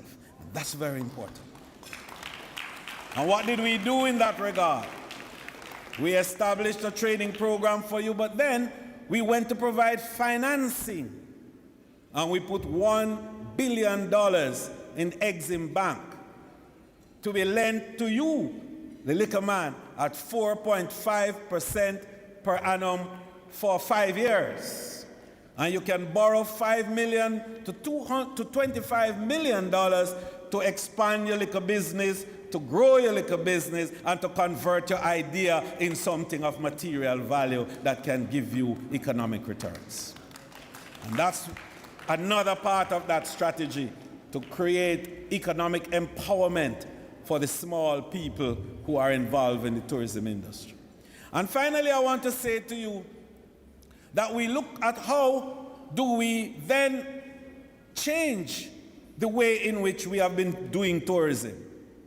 And we have established a task force under Mr. Wilfred Bagaloo, who is a partner of Price Waterhouse and a very reputed and knowledgeable person in that field. And he has been working over the last few months, and I've been interviewing people from all over. And the purpose of which is for us to look at what is happening through the various mechanisms and protocols in the international trade. Things like the EPA and other such constructs. And to see how those are impacting and affecting our traditional and local entrepreneurs in the tourism sector. And the purpose of which is to redefine that process and indeed to establish a new architecture to enable our Jamaican workers and our Jamaican entrepreneurs to continue to become a vibrant and valued part of the tourism value chain. This is very important to us. Then we have to look at how we interact with the visitors. 50 years ago, we built a tradition in Jamaica of us being a nice, sweet, loving, huggy, kissy, friendly destination. Not true? And that has worked well for us. And it has given us 42% repeat business. But the world has changed in terms of how people think about those type of relationships. We have to learn that no is no. And understand that everybody who comes to our destination doesn't come for the same things. And to recognize that people come for all kinds of things and to be prepared to make sure that we give what they need and what is required. So we are going to develop a whole new program of training and discourses and discussion about something that we're calling tourism ethics, which is the way in which we interact and relate to our guests in a manner which is friendly, yes, but is respectful of their particular personality and their human rights. And I wanted to make that point tonight because I know that there is something in the public space which has not worked well for us. The issues of sexual harassment and the issues of criminality that historically or otherwise might have been a feature. We are determined that the new architecture must see a Jamaica that rids itself of even the slightest perception on that matter. And so next year early, we're bringing in an international team headed by Dr. Peter Tarlow and a group called Global Rescue to work with us to structure and to develop a full new program of how we interact and we relate to international guests. This is very important. It's not going to do any harm to us. It's going to put us in a better place. And it is going to make the 50 years and more that you have given to this become golden years, in fact, on which Jamaica is going to continue to build and to become the best tourist destination in the world. God bless you, and thank you very much. You're watching Business Access Television's coverage of the Golden Day Tourism Awards. More after this break.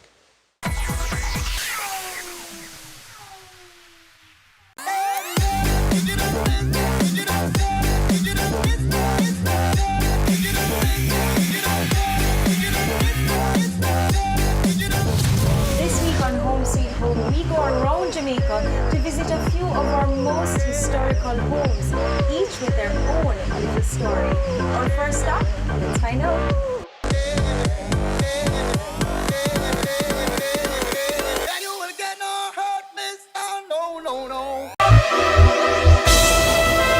This is Solomon Sharp, CEO, Main Event Entertainment Group.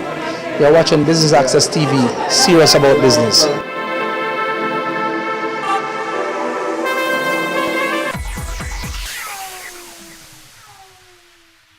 Welcome back. You're watching Business Access Television's coverage of the Golden Day Tourism Awards. We're at the Convention Center in Montego Bay, St. James. Time now for more highlights.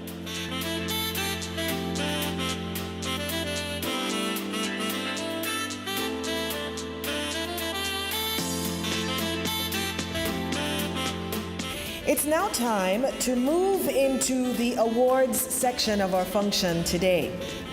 And we will be presenting the awards in batches with assistance from some special guests for the handing out. So let me invite first up Ms. Janet Taylor, Executive Director of Devon House, to present to the awardees who have served for 50 years. Can we give her a round of applause as she comes forward, please? Let's hear it for Noel Bailey.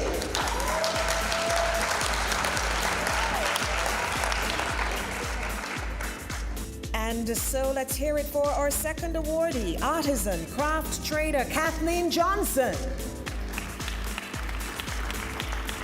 Craft trader, Velma Parker. Next is Vinette Patton Faulkner, craft trader. 50 years, ladies and gentlemen. Also celebrating 50 years, Gloria Ricketts, artisan craft trader. Tour operator Judy Schoenbein. Also celebrating 50 years, water sports and hotel management, Ernest Smat. 50 years as a craft trader. Let's hear it for Eunice Thompson, our next awardee.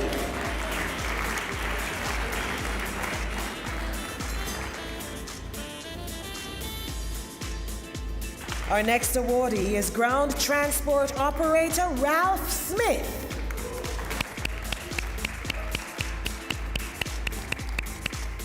Next, we invite Dr. Kerry Wallace, Executive Director of the Tourism Enhancement Fund, to present to awardees who have served for 51 years.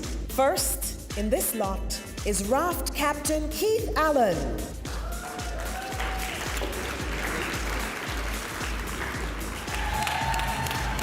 Next one up is Lloyd Davis, 51 years.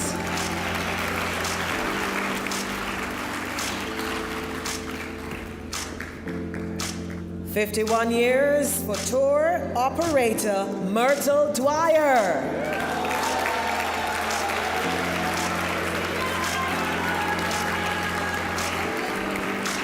Also 51 years for Hayden Fulcott, raft captain. Next awardee is craft trader Winifred Jones. Next on the list, though, is housekeeper Barbara Marsh, 51 years. Raft captain Leroy Miller is the next recipient of an award for 51 years. Another raft captain also with 51 years is Donald Morgan. Yet another raft captain, Euclid Richards, also celebrating 51 years. Next up is raft captain Jasper Roberts. And he is followed by raft captain Augustus Thaxter.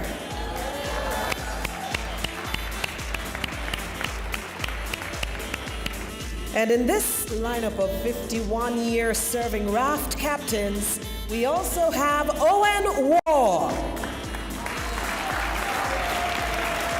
Ladies and gentlemen, the final of our 51-year awardees is Red Cap Porter Michael Sylvester Young.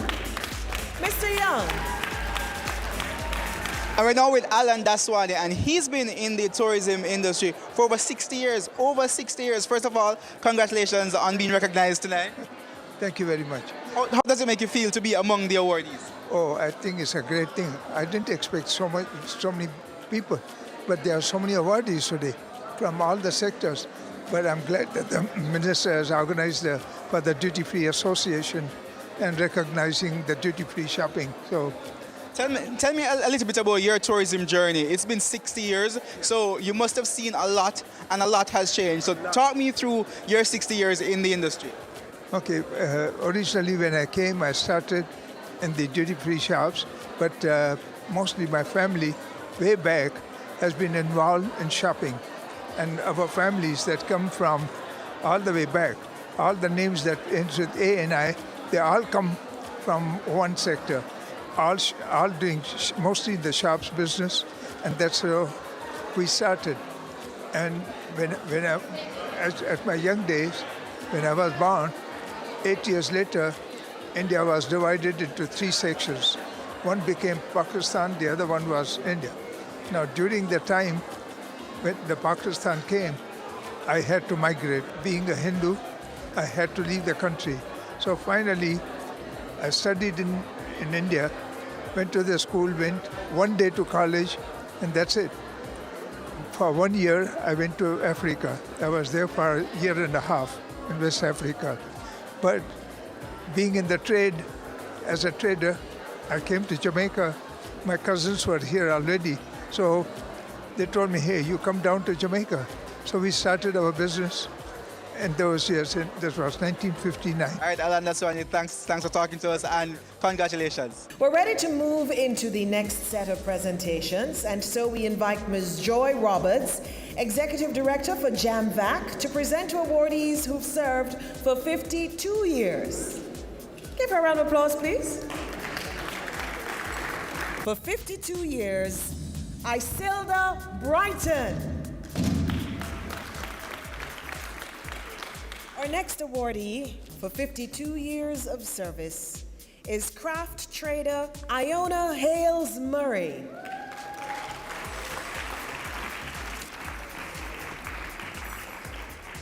And our final recipient in the 52-year category is Bertram Wright, Ground Transport Executive. Celebrating 53 years, Ground Transport Operator Bennett.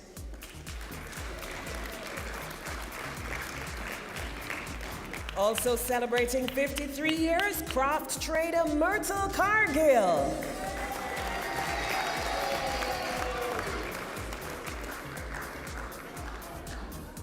Hotel worker Owen Codlin is our next recipient, 53 years. Next is Frank Gilmore from the food and beverage category. We now move to 54 years. Let's welcome artisan craft trader Pansy Campbell. And we keep the applause going for Eulalie Downer, artisan craft trader, also celebrating 54 years.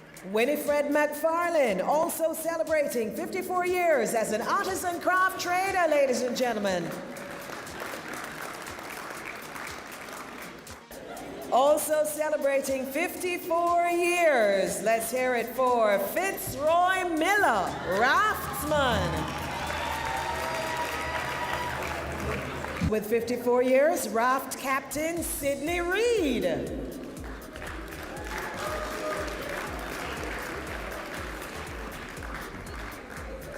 The final of our 54-year awardees is ground transport operator Astley Shakes. First in this lineup with 55 years of service is ground transport manager Kirk Taylor.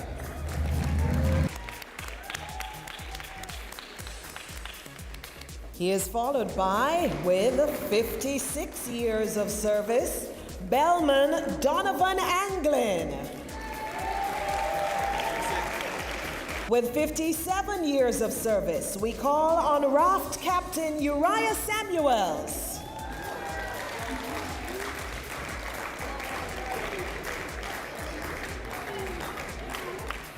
With 58 years of service is artisan craft trader Dulcie Daly.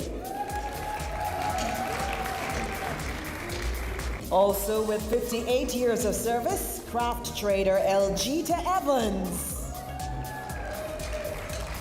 Also with 58 years is craft trader Mavis Rose. Also with 58 years, craft trader Ronald Stevenson.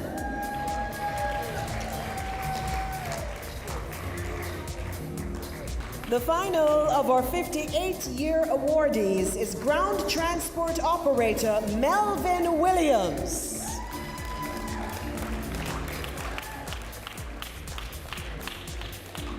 "59 years as an in-bond merchant is a long time. Manu Daswani, congratulations. And the final of our 59-year awardees is ground transport operator Branford Marson.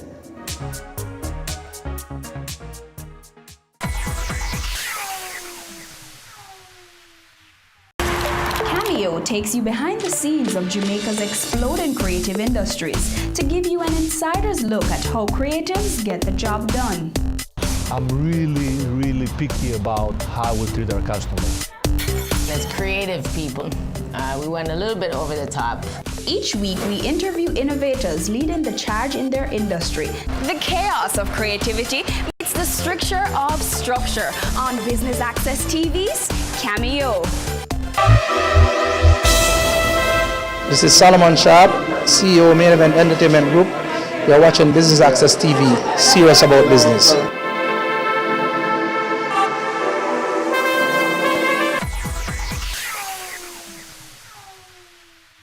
Welcome back to Business Access Television's coverage of the first Golden Tourism Day Awards. Let's head on back over to the stage to see what's happening. Ladies and gentlemen, these people have served for 60 years and some for more. The first of the group serving for 60 years as an in-bond merchant is Indru Dadlani. Serving for 60 years is craft trader Murdilyn Scarlett. Ground transport operator Percival Thompson.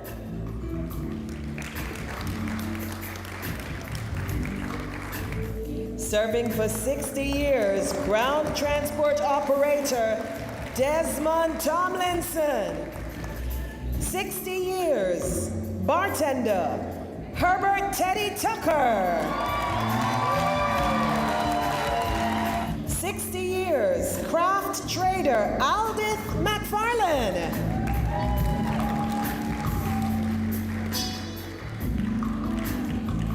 From hotel management, celebrating 62 years, Lionel Reed.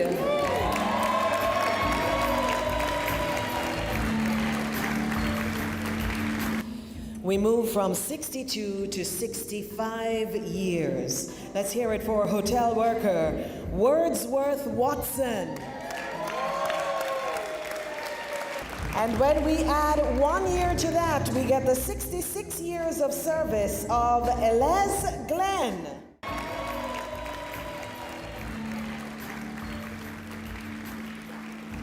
The final awardee with us this evening, 67 years, in-bond merchant Pishu Shandaram.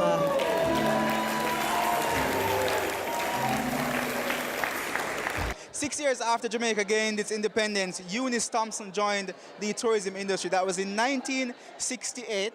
So she's been honored at this function here this evening. Congratulations. How are you feeling? Well, I'm feeling very happy to know that I can attend in spite of I got a sick foot, you know, and I enjoy the tourism.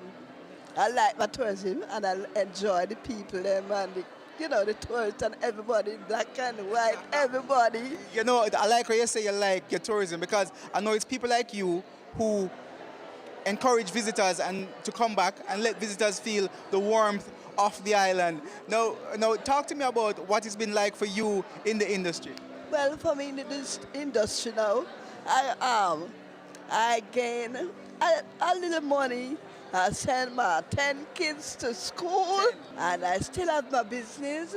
Just talk to me more about just how much tourism. People.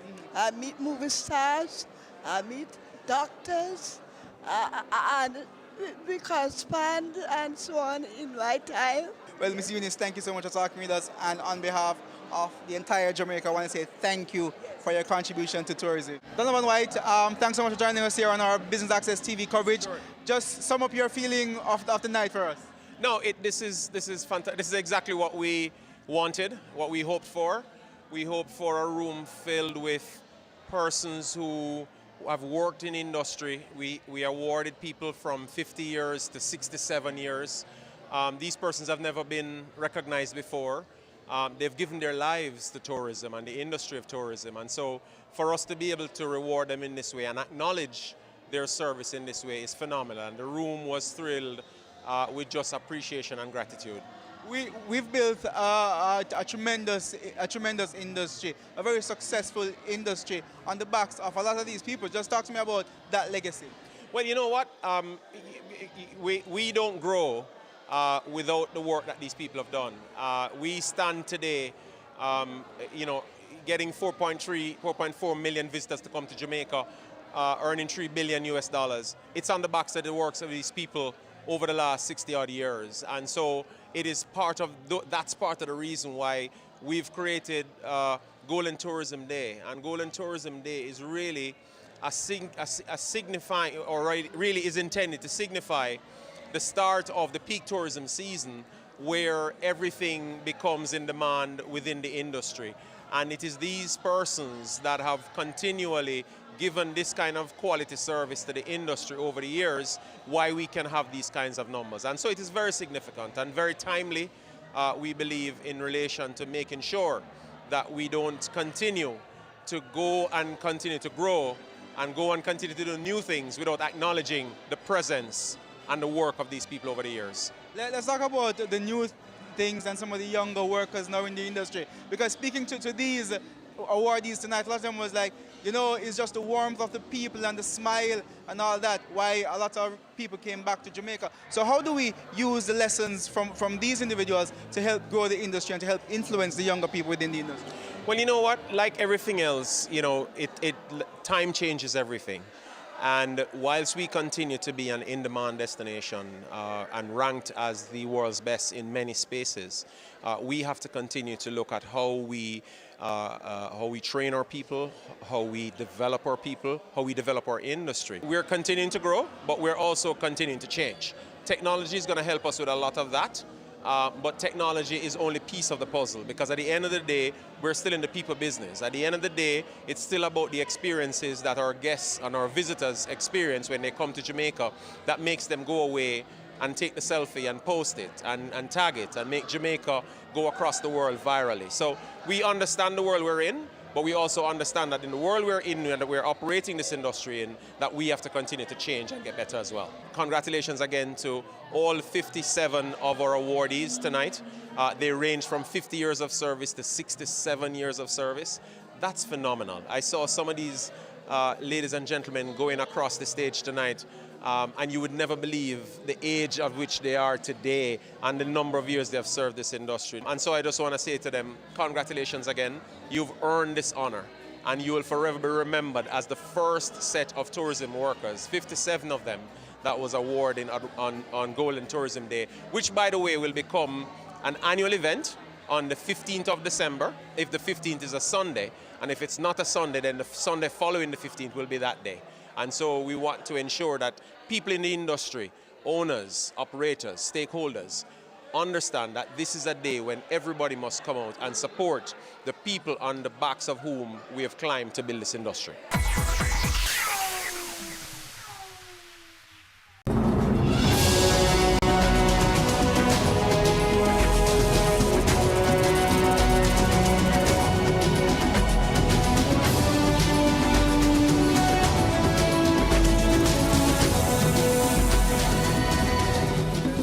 Life, your weekly dose of information on nutrition, wellness, and fitness. Discover ways to nurture your mind, body, and spirit.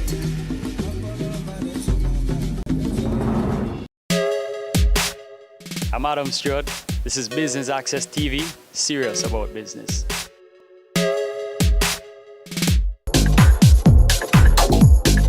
Hi, it's Novia MacDonald-White, Senior Associate Editor at the Jamaica Observer. And guess what? You are watching Business Access Television.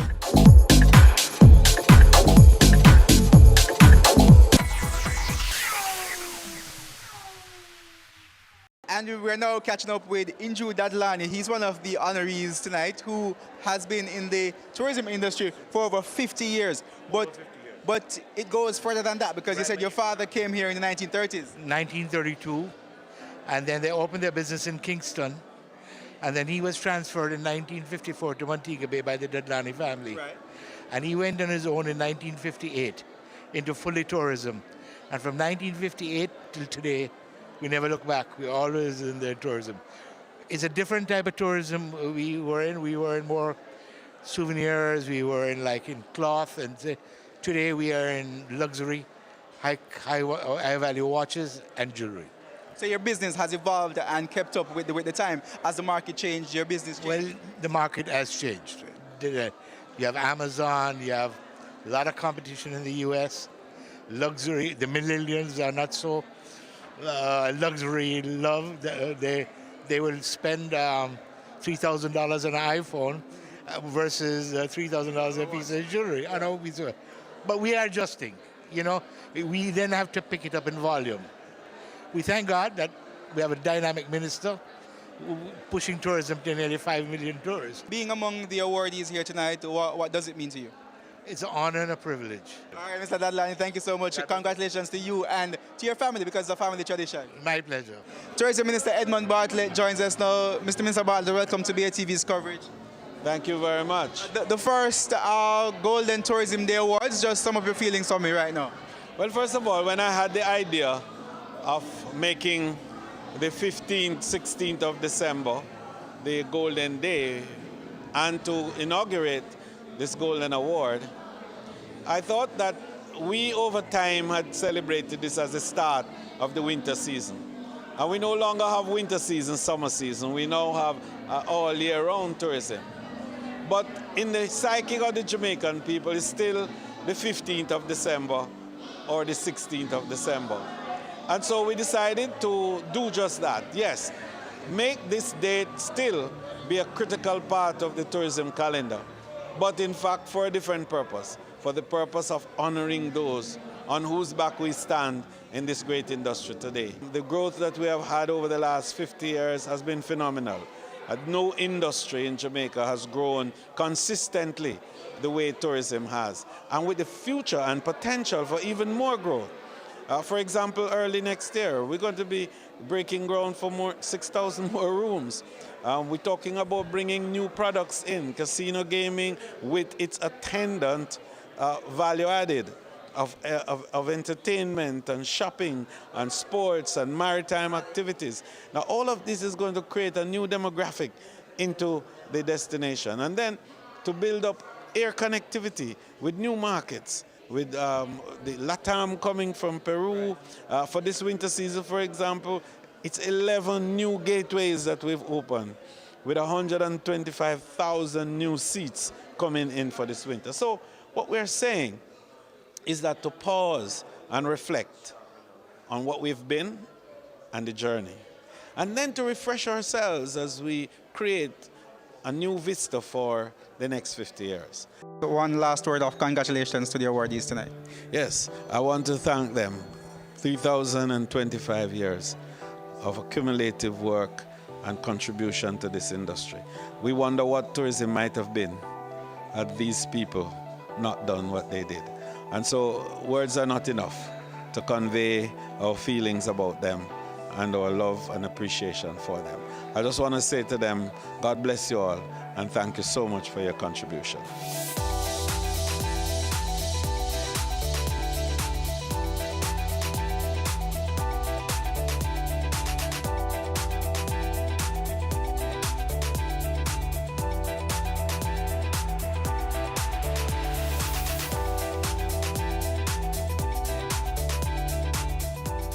And that brings us to the end of Business Access Television's coverage of the first Golden Day Tourism Awards. We're coming to you from the Montego Bay Convention Center in St. James. We hope you enjoyed our coverage. I'm Kenil Gale. Pleasant viewing.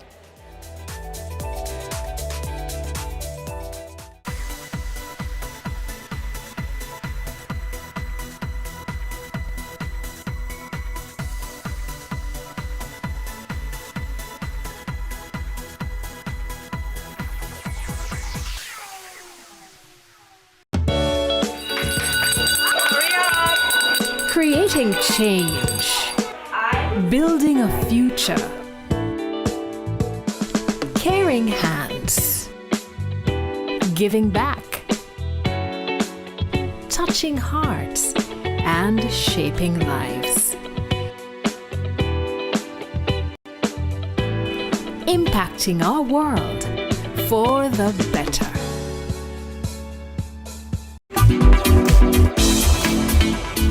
My name is Herbert Chung, Executive Chairman, Co-Founder, Honeybone 1982 Limited. You're watching Business Access TV, serious about business.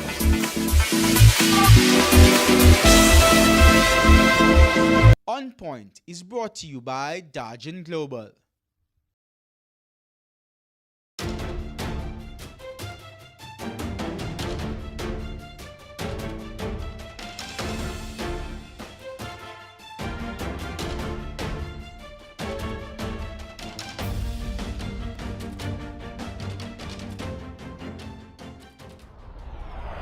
A very good evening and welcome to another episode of On Point. I'm Patria K. Charles. And I'm Dennis Strong. And we've got a lot to talk about. First being what's happened this week that stands out in your mind, Dennis?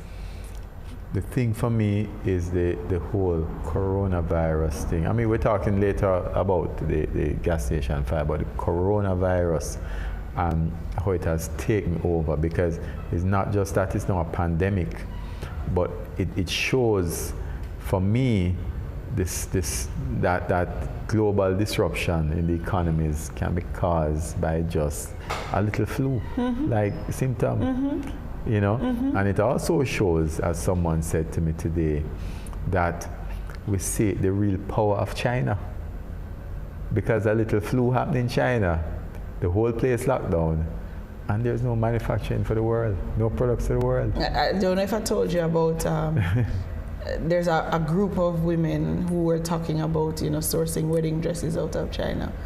And the factory locked down. Yeah. So their wedding dresses can't come out of China, and they're in total panic. I mean, it's everything that we use from a pins and out of China. Literally, and it's a real concern. Here in Jamaica, we've had our hands full. Even in the US. Absolutely. The stock market tumbled by 1,000 points on Tuesday. We have had our hands full here in Jamaica, one with the quarantining of folks who would have been in China for a period of time. We're quarantining them for 2 weeks and then releasing them and going through all kinds of testing. We've had to put a lab here in Jamaica to be able to do the kind of testing. Update the lab here to be able to do that kind of testing. The cruise ship that would have come in St. Anne, we would have quarantined the entire ship, allowed them not to board at the port because someone on the ship was feeling ill. It's a lot to wrap your head around.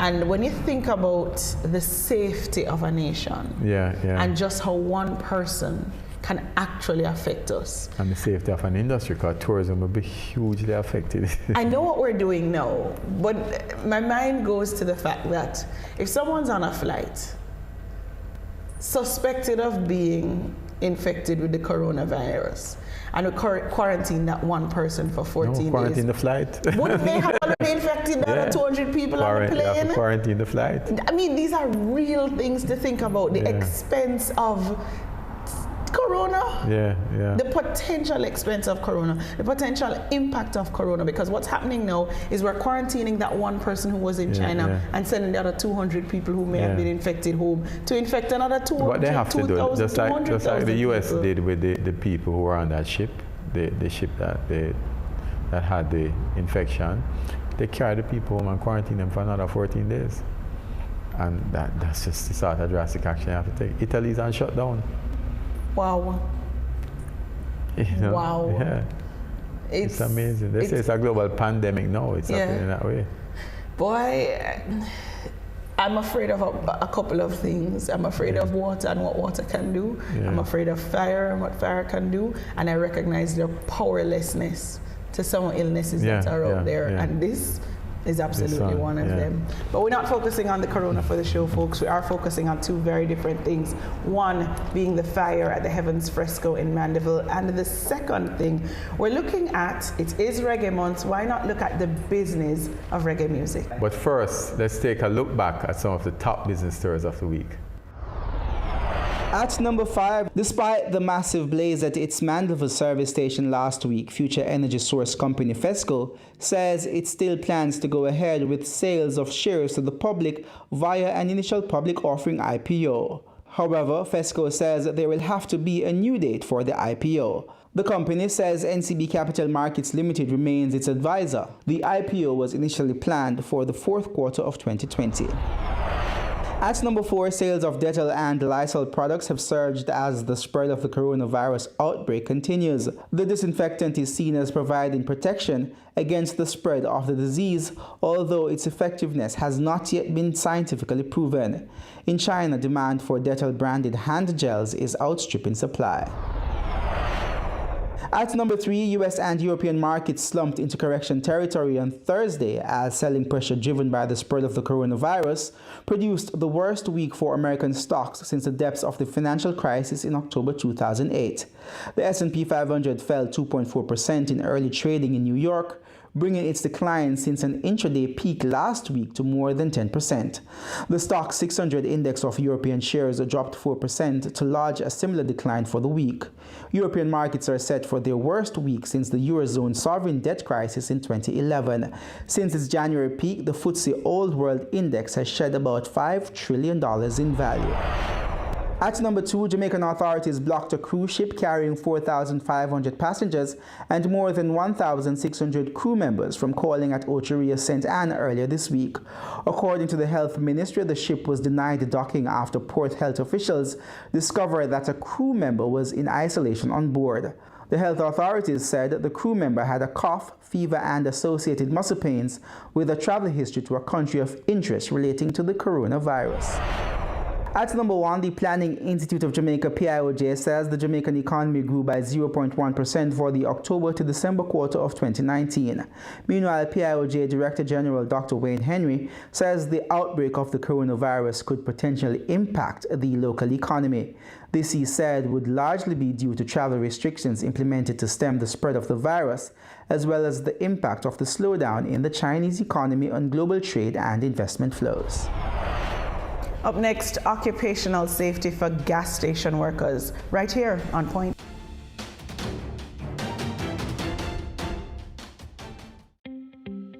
Outsourced finance and accounting service. Growing companies face a challenge.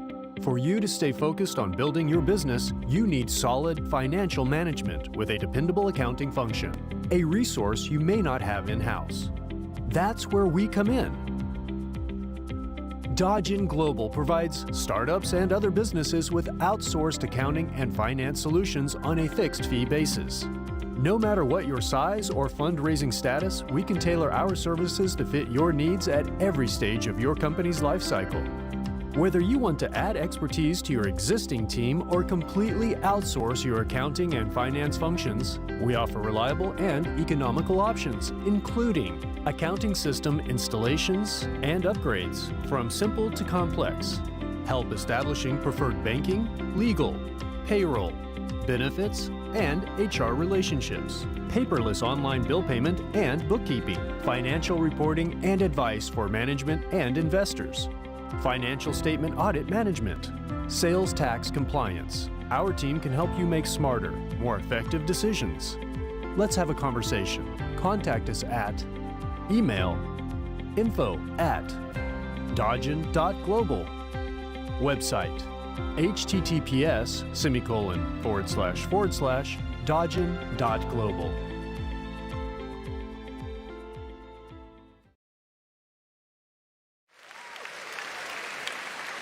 I do have a dream, and I know you have a dream, that we can make Jamaica the place of choice for you to choose to live, to work, to do business.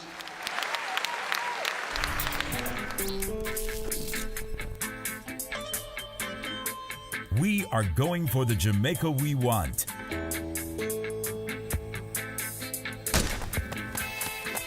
Making steady progress to achieve the Sustainable Development Goals in our National Development Plan, Vision 2030 Jamaica.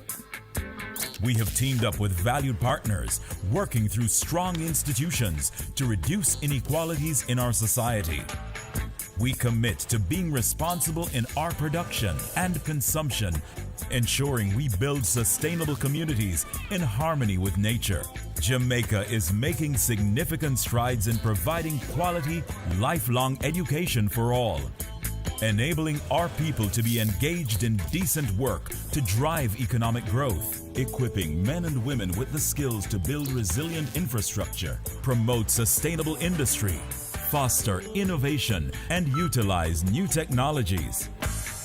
Urgent action is being taken to manage natural resources responsibly, protecting clean water sources, ensuring access to water and sanitation for all, diversifying to alternative energy sources, conserving our environment, and sustaining life below water and on land. Jamaica is making moves to ensure healthy lifestyles for the well-being of our people. We're promoting sustainable agriculture to achieve food security, improve nutrition, and end extreme hunger, putting in the work to end poverty in all its forms. We're on track in achieving our sustainable development goals through realizing our Vision 2030 Jamaica. We will leave no one behind. And I'm chilling right now because we're winning right now.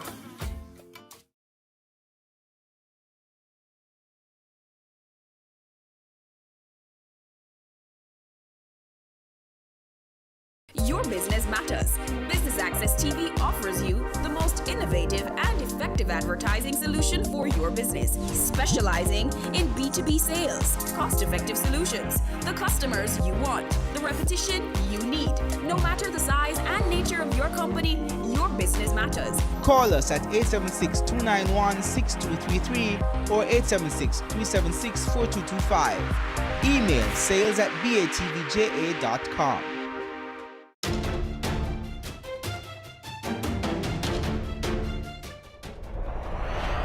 Welcome back to On Point. Now, a massive fire broke out at the Fesco gas station, the Heavens Fesco in Mandeville last week, Friday, and it's really sparked conversation around regulation and safety at gas stations.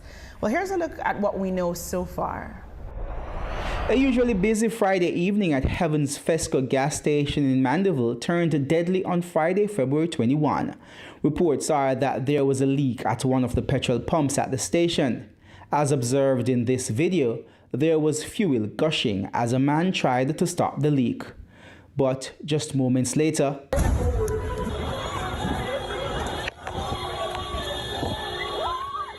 a massive explosion causing pandemonium in the town. Passers-by looked on as the fire blazed. In the aftermath, destruction. Some 10 vehicles were destroyed. The Jamaica Constabulary Forces Forensic Unit, along with the Jamaica Fire Brigade and respective insurance teams, continue to do investigations. However, so far, the damage is estimated at about 35 million Jamaican dollars. This fire has raised major concerns about the training of gas station workers and the standard operating procedures during emergencies. And join us now to talk about safety on the job for gas station workers is safety consultant Keith Davis. Welcome to On Point. Keith, thank you for having me. Before we even get into the interview, I want to know which corporate entities are actually paying for a safety consultant. There are many corporate entities out there that pays for safety consultants. Safety is very vital for the workforce, the workplace. It's important. It costs corporate entities a lot of money each year for injuries that are occurring on the job, employee injuries, incidents, some not really resulting in injuries, but damage to property. It also results in increase in insurance premium. So corporate entities are interested in safety. Got you. We have any numbers you can share? I mean, what is the cost of lack of safety or anything like that, insurance premiums going Well, in Jamaica, there's not a lot of statistics around this. I mean, I think the ministry, the government could do a little better job in terms of gathering more data on the amount of accidents that are occurring in the workplace and resulting in injuries. You probably could get some amount of figure, but if you look at the international scene in the US, for example, the Bureau of Labor Statistics in the US collects statistics each year, and it costs companies billions of dollars in terms of injury, employment benefits, and also in terms of losses. So it's important to have a good, rigid safety program running in a corporate entity. Let's start by establishing we don't hear about gas station issues often in Jamaica. It's not the kind of story where we hear on a regular basis that there are fire incidents happening at fuel stations. So something must be going right. True or false? Not necessarily. The fact that you have not heard about an accident could very well mean that people have been getting away with all these practices over the years. If you look at what happened in Mandeville, you realize that these are these practices are something that they have been doing over a period of time, and what happened is we're just caught up. It just caught up with us. What at this point in happened, time. as far as you know? So what I will tell you is what I have seen on the videos that are circulating on social media. And you're looking at that with an eye of a trained safety professional. Exactly. I know that they would have started some investigation, and there are many agencies that would have been involved in that. So what I can tell you is basically from what you would have seen on the videos that are, circulating on social media. And let me just say, we lost a life that day. Right. And I really want to take this time to send condolences to Mr. Farquharson and, to his family and friends, and then to wish those that are in, nursing injuries a speedy recovery. Yeah. Now, what happened that day was unfortunate and should really not have, it could have been prevented. One of the things I want to talk a little bit about is the dynamics of a fire, right? For a fire to get going, you really need three main components. You need a fuel, you need a heat and ignition source, and you also need oxygen. All three components in adequate supply, I said adequate supply, can start a fire. Fuel are plenty at a gas station. So talk about the other two. Abundance of fuel at gas stations. Oxygen is also in abundance in the atmosphere. 21% of the atmosphere is made up of oxygen. But you also have ignition or heat sources now. Now in a gas station, what are some of the heat sources that we find? Motor vehicles coming in with engines running. The engines are hot. Yeah. You have tailpipes or mufflers on these motor vehicles, right? Those are the two main ignition sources, right, that you will find in an environment like that. And when you look at the video, you saw some others. You had people there on cell phones, right, that also a potential ignition source. So that alone, with the vapor out from the fuel emanating in the atmosphere, definitely could cause an explosion. Unruly drivers have been a pain for gas station owners on a regular basis. You pull into the petrol station, you're fueling up, it's the time for you to make the phone call and catch up with all the people that you haven't caught up with for the day. And I think there are gas stations who have gotten to a place where they don't even try to tell you to turn off the cell phone anymore because of the abuse that's been meted out to them by people who are fueling up at the pump. You have taxi drivers who use it as a pickup and loading bay. There are tough people that attendants at gas stations have to contend with every day that make adhering to safety and security difficult. Well, I have been to places overseas, Patria, Dennis, that I've seen gas station attendants or persons in the station telling people not to get on their phone or get off their phones, right? If we probably look at not serving these unruly motorists, as you call them, if they are either on their phones, or one other thing I need to also explain, even the basic habit of not turning off your engines when you get into a petrol station is also something that we need to consider. In coming to this interview, I stopped at about 6 different gas stations, and there are attendants serving persons while your engines were running. So those are some key things that we need to look at generally as a... But let me ask you, isn't there a safety code for this particular industry that's issued and monitored by the JGRA, for example? Because I think that something like this that can cause so much damage. I mean, we should have some guidelines around it. Well, there are regulations out there. There's the Petroleum Quality Control Act, for example, that guides the gas station owners. But if you walk through that act, most of it is centered around the quality control of petrol.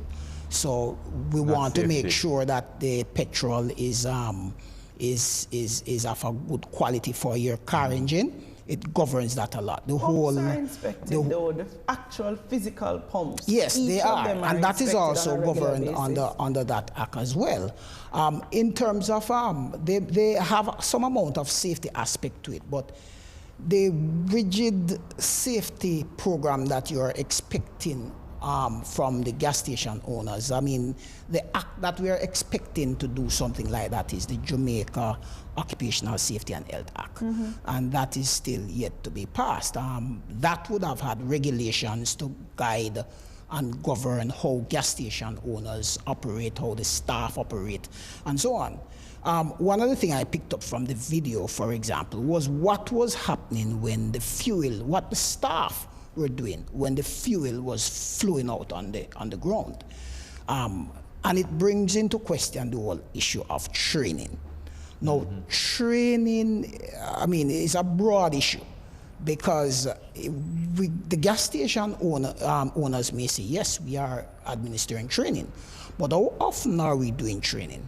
Do we do training to new people when they come on site? I stopped at one. I asked one of the attendants today when I was coming in about whether or not she has been trained, and she said she was there from December working at a service station and has gotten some training around the commercial activities at the pump. Not safety. Not so much on the safety aspect. But the other reality that you must contend with is folks who work at a gas station are not the best paid, and the turnover in a gas station is high.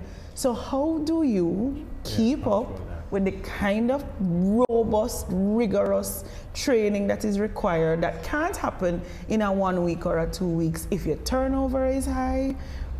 How you do it? But how did you find the time to do the commercial side of the training?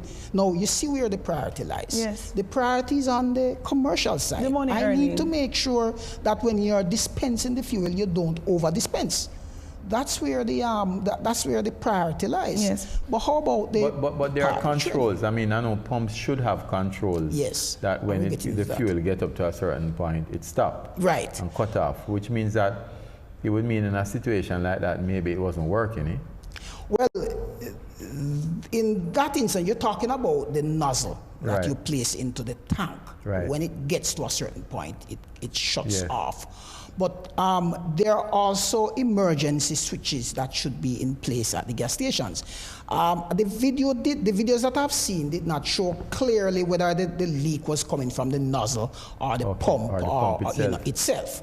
But one thing for sure, and I have a video that I'd want you to show your viewers on the emergency shut-off switch that should be available at gas stations. And all gas stations? All gas stations should have one. I mean, the video clearly shows, and this is not here now, this is a video showing somebody narrating the activities at a pump overseas.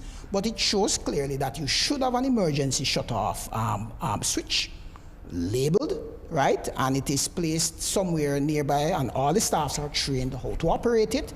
You push it, and it should shut off the power on the pump, hence stopping the pump totally. Immediately, I also think that clearly there must be some kind of evacuation plan for hazardous areas, not just gas stations. Yes. But if you've got somewhere that there is the risk of danger, and my father always says, bake a bake, him go and get burned. Something will happen. Yes. What is the evacuation plan for clearing a gas station in a town center where if there is something wrong, you are talking about hundreds of people at risk? And that should really come through planning. So we need planning at these different entities. Now, every gas station may have different circumstances because of their location, and how many persons may use that gas station at any point in time. But that comes through emergency planning. And if we're dealing with dangerous goods like hazardous goods like gasoline, I mean, the gas station owners, the JGRA, or all those authorities really need to come together to make sure that these are in place. But Mr. Davis, I mean, following up on what Patricia is asking, because that's a very important question, Patricia. Yes. Should there be regulations or rules governing this? Because gas stations are in built-up areas, eh? Yes. Where a lot of people can be at risk. School next door. Yeah. Right. Houses next door, you know? I know the NEPA has some guidelines on how gas stations and where they are located. They probably would be better able to explain a little bit more on that, and they would also, look at the environmental aspect as well. But yes, there certainly has a need. There's a need now to look back at the regulation to see where these gaps are, and to see what we need to do to prevent, that tragedy that happened in Mandeville. Keith Davis, we thank you for your insights inside On Point today. Appreciate it. Thank you for having me. Not a problem. We take a break, folks. When we come back, more On Point.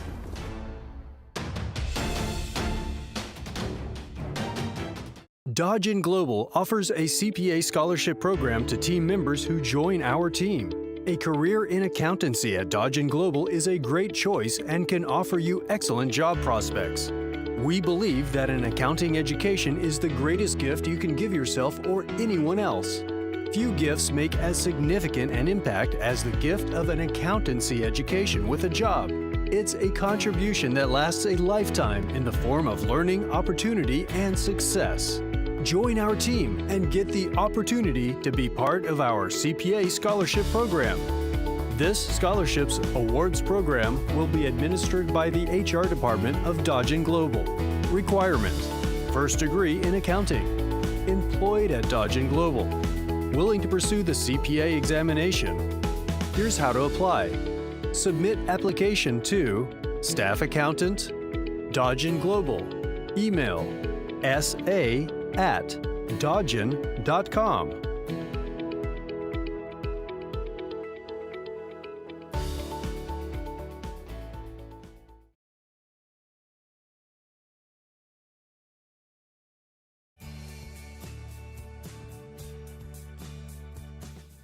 The Jamaica Stock Exchange wishes to help to develop the social sector. To that end, they have formed the Jamaica Social Stock Exchange, which is a safe, efficient, and transparent platform that aims to promote social projects that build Jamaica and will inure to the benefit of all persons living in the country. The Jamaica Stock Exchange is a company that encourages and mobilizes capital for the main market. And that is the market that is not the social sector.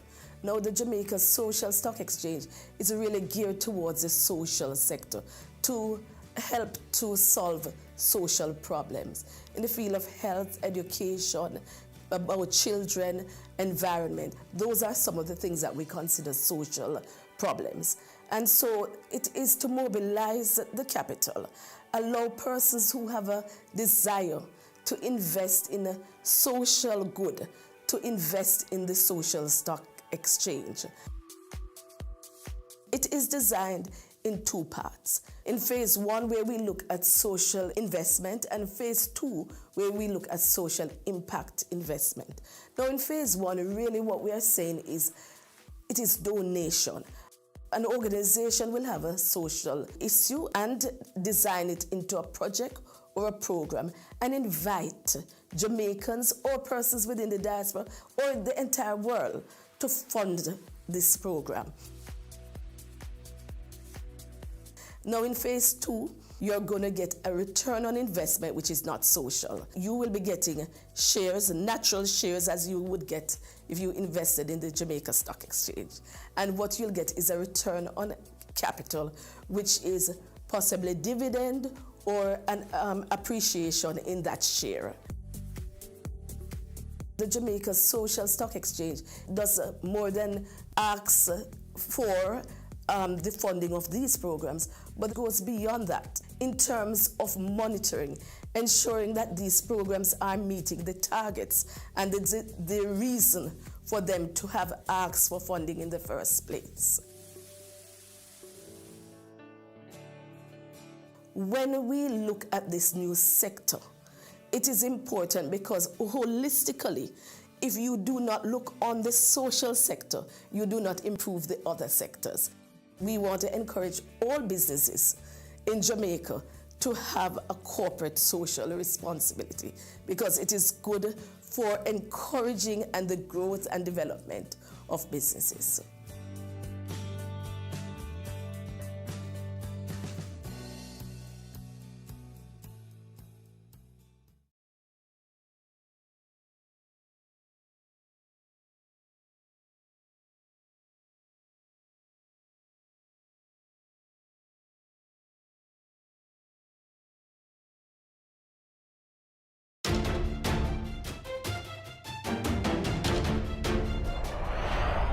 Welcome back to On Point, folks. The Jamaica Music Conference has been on the Reggae Month calendar from about 2013, and it's a space where new professionals in the industry, established professionals in the industry can get together with their compatriots and really think through where the industry is going, and we're talking about it right here on Point. And joining us now to speak about the conference, which took place from February 13th to 16th, is the conference's director, Joan Webley, and culture expert, Clyde Mackenzie. Hey, welcome folks. to On Point.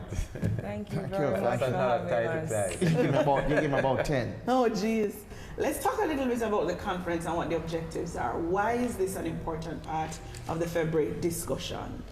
Well, first of all, I'm really just one of a team that's been putting this conference together for years. I'm not the only director by any means, and I think that's what's made it so special.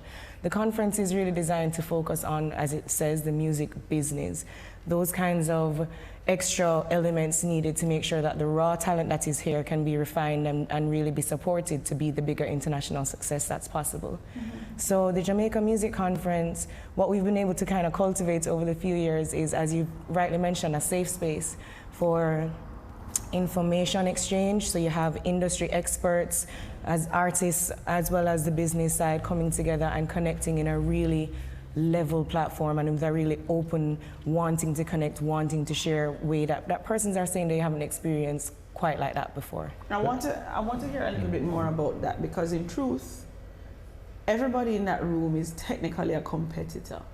Everybody in that room is up for the same gig, is vying for the same entertainment dollar, and traditionally, if we think about hardcore business, competitors keep trade secrets. Why are they open and honest and willing to share at the conference? Because we all recognize that this industry or this market is big enough for all of us, for what this Jamaican music industry is really bringing to the world. So what you're finding happening at the Jamaica Music Conference is persons moving past themselves and wanting to build the bridges that have prevented us traditionally from moving forward. Because this is not a today problem, the issues that we're facing. And we're recognizing it's been far too long. It's too long that we don't own our publishing properly, or that we don't seem to navigate the business properly, that we don't record on the split sheets like we should. And we want to make sure that we can't have any excuses anymore to say we weren't aware or we were tricked. We need to all do better, and so you're finding persons coming together like never before to share this information. Right, let me ask you, because there are many conferences every year, right? So since 2013. Have we made any progress since 2013 in terms of how we conduct the music business? Because it seems like I still hear the same cry like I did. No, I want to address, before I go directly to you, I want to address something that Patricia said to Joan, which is cultural goods are different in terms of how they are consumed. It's not apples for apples, and you can't eat anymore. It's not. If I produce a cultural product, it can be really appreciated and accepted and consumed by hundreds, thousands of people, and there's no diminution in its value. So in terms of the competitive nature of the business, I mean, it's not like you're a manufacturer and therefore, you're displacing somebody with your cultural goods or your cultural product. So, I mean, music in terms is different. of music and the creative goods and cultural goods are different in terms of how they're consumed and how they are produced. So it is not as stark in terms of competition and in terms of displacement as in other fields. Except a promoter cannot book 50 reggae artists on a show. He's gonna book the top 5. Well, in some terms, yes and no, because he's also limited by his capacity to attract people. Yes. So, I mean, the fact is he might be able to get 50 artists if he's able to do the things that will attract in terms of sponsorship, in terms of all those things, So it is not as competitive as the manufacturing. No, but and truth be told though, Petria, there is the competition, but the fact is that the industry is realizing it hasn't worked. What we really need to do for Jamaica to take a bigger stake in the international music marketplace, which is where we need to be, is build more bridges between us here and the diaspora, who is doing things all around the world. And so that's what you're seeing happening. It's not because the crab in a barrel mentality that affects other industries isn't in the music industry. That's there. But we're moving past that. It's a lack right of now. Understanding, Yeah. you know, when people Yeah. when people display that kind of absolutely behavior. No, but going back to the question, have we been making progress? I think you have to view this not in terms of radical shifts, but actually incremental growth. The fact is, I think the powers that be, in terms of traditional sources of capital, in terms of government regulation, they've taken a while to get around to the appreciation of the value of this. People have been preaching for the longest while and saying, look, this is a way to growth and development and so on. And it has been slow. I think people have taken their time to get around. But I think the message is getting through. And I think the more of these kinds of discussions, the GMC and all these other fora that we have, is the better it will be for these kinds of thinking to percolate and throughout the rest of the society, and people understand that, look, this is the way you're going to make some serious money as far as this economy is concerned, because this is where we have a real natural advantage. We want to talk a little bit about the belief of Jamaica in reggae music. It's not lost on me that it took Joe Bogdanovich from foreign to come here, recognize that Jamaican music can sell a 2-night festival exclusively, put his money behind it, and change what Sumfest used to be.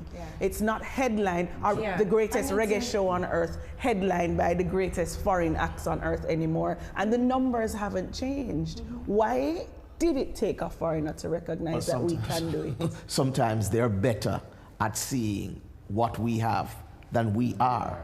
And it's not, I wouldn't say it's an indictment. It is the way human beings are. So many times you're so close to the system that you are not really as keen about what is happening around you as somebody who has a little bit of distance from the thing and able to see what's happening. And we have to commend Joe, because he really came in, and I think the people at first didn't understand, because, you know, Sumfest, there was some philosophical confusion as to what it should be. But I think he came in and he crystallized exactly what it should be. It should be a reggae show. It should be a reggae show. And people understand that. So sometimes it's how you market, sometimes it's how you refine your product. And I think in terms of his decision, because there were a number of factors which caused that too. One of which was the uncertainty, the exchange rate. Because you can't, this year an artist will charge you $100,000 and he charges you $100,000 next year. But in terms of Jamaican dollars, is a vast difference. So, all of those factors came into play, I think, in making that decision. John. Why it was that it was Joe Bogdanovich that had to come here? It's something that I think of all the time. I'm always puzzled as to why it is our business community doesn't take our entertainment value more seriously. There's been a disconnect for years, and I don't know if it's that we're not speaking the same language. But the fact is that as far back as 2008, the research was done by an economist. So it's not just the music industry saying we're important. Vanus James came under a project funded by the World Intellectual Property Organization, and he quantified the impact of the Jamaican music industry and entertainment industry to our GDP. And he showed how the data that was being collected by Statin and other mechanisms could be used to give us that report annually. So we could actually quantify and see where this growth is going. But for some reason, we think it's just a song and dance, wash your foot thing, and we allow the rest of the world to capitalize on this. Whereas our business community here, I would really encourage the business community to do more with what we have at home. Yeah, picking up on that though, because I commend, I don't know if Clyde don't mind, to be honest, but I commend the whole thing about what Joe has done. He has done very well with the festival, right? But I went to the last one and I was disappointed in one respect. I like the fact that he has got the local artists on, right? But we're still not understanding how to anticipate the show that we need to put on. So it was too crowded. Yeah. No, that's part of the success. No. I understand. Catching on be empty because nobody not going to see But what we need to do, if we are going to have something of an international flavor, we have to plan for these things, ensure that, you know. So it's the biggest acts you're talking about? The biggest reggae acts? Yeah, and we have to plan for it. We can't have people packed in like sardines and that sort of thing. And I'm not discounting what he has done, you know. But that is one of the things. I come back to the old business again, Clyde, because I don't know that we've capitalized enough based on the fact that I don't think we plan enough and go about it. We're not being creative enough. We're not being creative enough. No, because this is a critical point. Right. Because one of the reasons why Joe might be faced with the problem of packing it in or packing people in is the fact that the venues are not available. I mean, you have Plantation Cove is great, beautiful, but and fabulous. But you need others, and I know efforts are being made to get Catherine Hall to a state where it's expanding. But before you talk, but Clyde, my point is this, you know, and it's my same thing with the jazz festival. When it was at Cinnamon Hill, it was great, right? And when you have a demand for a product, you know, it don't mean that you satisfy or increase your profits by everybody coming. You might restrict it because you want to preserve the quality. You might raise the price. Exactly, raise the price and restrict who come so that you preserve the quality of the product. And that's what I'm saying.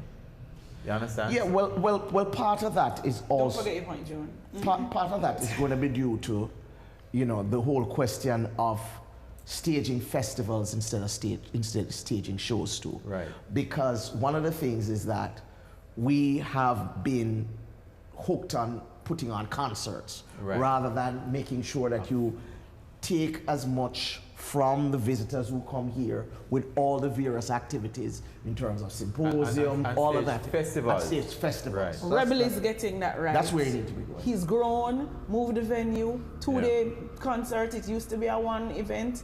He's getting that formula right. Joe, I think, is also moving in that direction. The mechanics to get that formula right. He's going in that direction. Definitely. John, you wanted to say? No, I just wanted, I'm loving the conversation that we're having here. And again, if shameless plug, it is reminiscent of what took place over the last 4 days at the Jamaica Music Conference.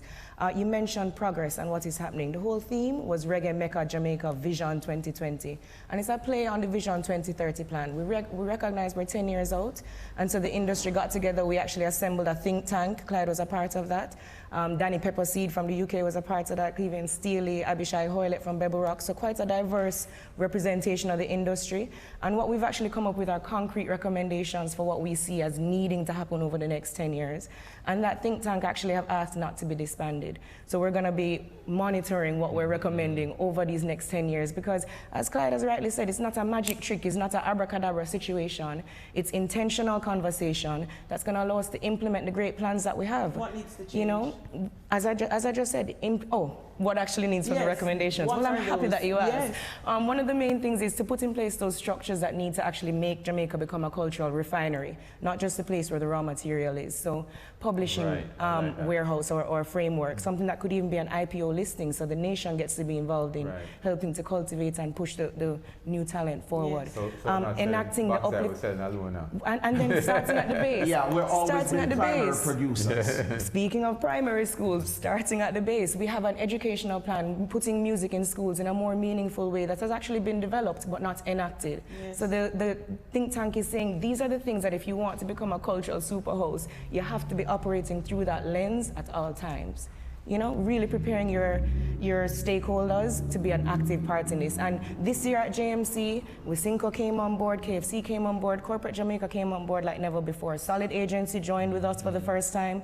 The industry bought into its own conference for the first time in a really solid way, and I feel like it's a critical turning point for us. Still heartbreaking that we haven't figured out a model to be able to remunerate those who are in the industry in a real and meaningful way. And when I sit down and I hear that our royalties are going primarily outside of Jamaica, when you have radio stations in Jamaica that are 100% playing reggae music, not one, not two. Well, you hear when about you go to the dance, it's 100%. But our collecting societies are in court. some of them, unfortunately, are not paying over to the collective management organization. And I mean, this is illegal.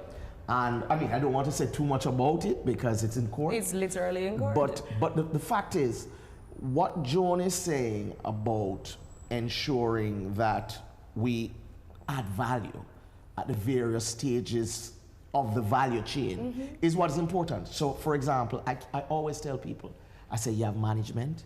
If you have good management, he can add or she can add value to you because he can negotiate a better deal. Yeah. So if we're supposed to get a man offer you 10%, but your management is going to get 15 or 20. Yeah. You know, so these are things, I mean, it happens every day.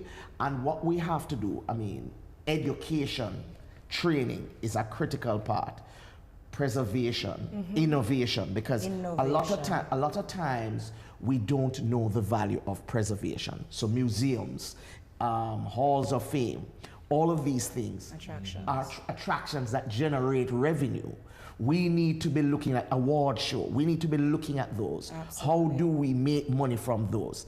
But preservation in terms of just looking back is critical. And we need that along with the innovation, because I think those are the two pillars. And then, of course, we're going to have to get funding and financing. Ladies and gentlemen, let the music play. I am all for it. Let us have the necessary conversations and ensure that reggae music lives. The GMC effect well. Absolutely. Continues. We'll take a quick break and come back with more On Point.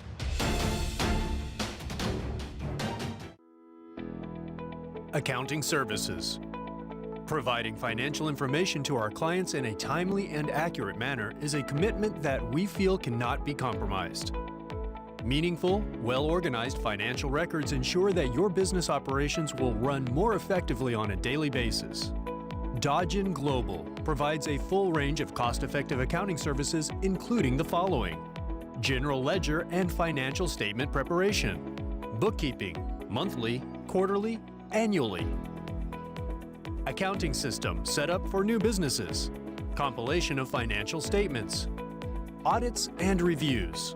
For more information and to discuss your requirements with one of our experts, please contact us today. Email info@dodgen.global. Website https://dodgen.global. I'm 36. I'm a husband, a manager, and still very good looking. In 2 hours, I have the most important meeting of my life. But first, it's time to play.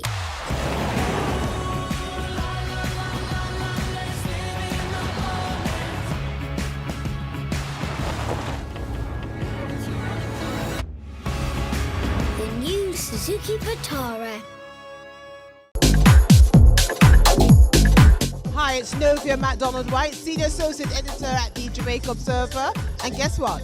You are watching Business Access Television.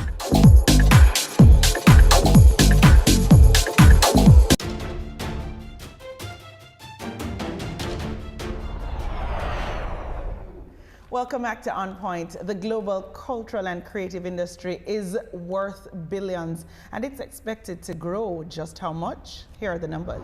Cumulatively, the global cultural and creative industries raked in $2.25 billion in revenue for 2019. This accounted for 3% of the global domestic product, GDP. Some 29.5 million jobs are created globally through this industry. That's about 1% of the global labor force. The top 3 employers are visual arts with 6.73 million persons. Almost 3.7 million people are in the book industry and some 4 million in the music industry. And our On Point team hit the streets and asked, is enough being spent to develop Jamaica's creative industries?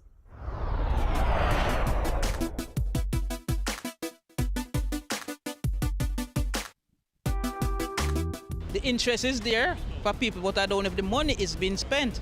Jamaica has, we've changed a lot where that's concerned, but we have a far way to go. There's so many artists in Jamaica, musicians, painters, everything you can think of it. Anything you can think of it in Jamaica. So the government needs to spend more money there to just take us to the world. I think the Minister of Culture and what is it? Mrs. Babsy Grange. I think she's doing a good job in terms of, you know, keeping it alive.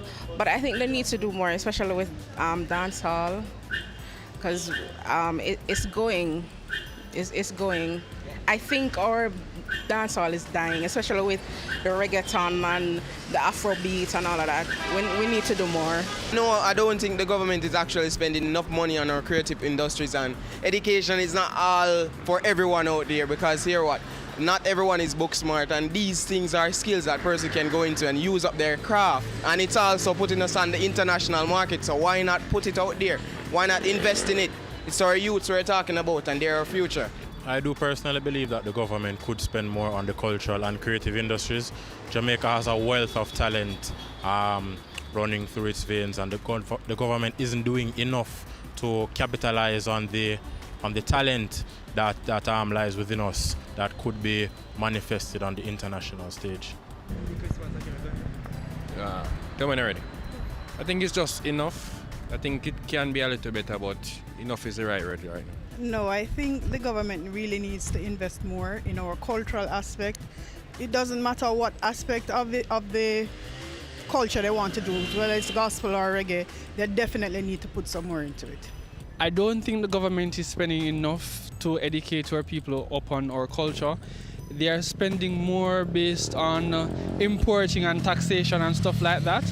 But it would be good if the Ministry of Culture could actually spend more in teaching our culture in our schools and society.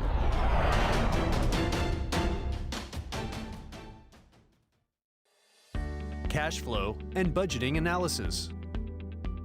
A business can be profitable and still run into trouble due to cash flow issues. We can forecast and evaluate your company's financial condition, estimate financing requirements, and track cash flow sources and uses. For more information and to discuss your requirements with one of our experts, please contact us today. Email info@dodgen.global. Website https://dodgen.global. Hi, I'm Edmund Bartlett, Minister of Tourism, and you are watching Business Access TV. Serious about business.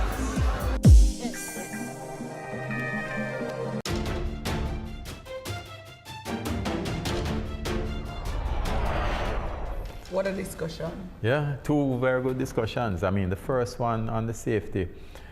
How long have we been hearing about OSHA now? It is in place? I actually don't know. Because it's a while, you know. Yeah. It's a while, you know. And it seems like it's critical because based on the discussion we're having with Mr. Davis, it doesn't seem like we have any proper structure in place to deal with these things. And I mean, I think like a gas station, which is in built up communities, and so many people are exposed to it. And it is a literal lighter. Yeah. The whole thing is fuel. I mean, you get scared though if you start to think about all of the dangers and the hazards that are out there and how ill prepared we are as a nation for some of those things. The reality is preparation comes at a cost. Yeah. But also so does being ill prepared. Well, so you have to work on that trade-off. The cost of not preparing is significant.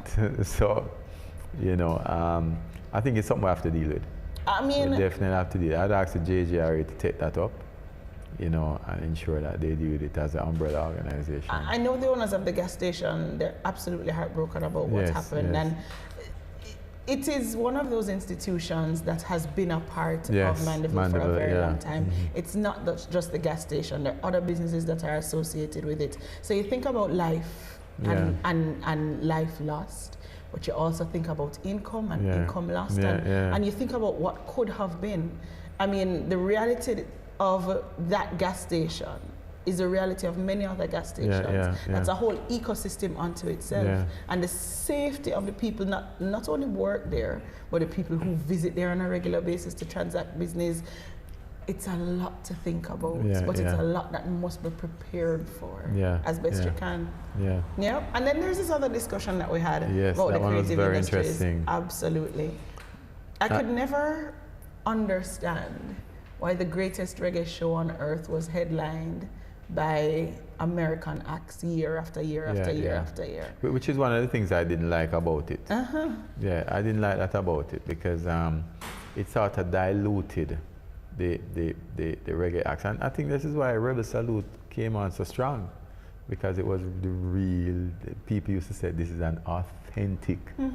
I remember when Tony's show was just a little thing down in St. Elizabeth. You go, you have a nice time and you come back.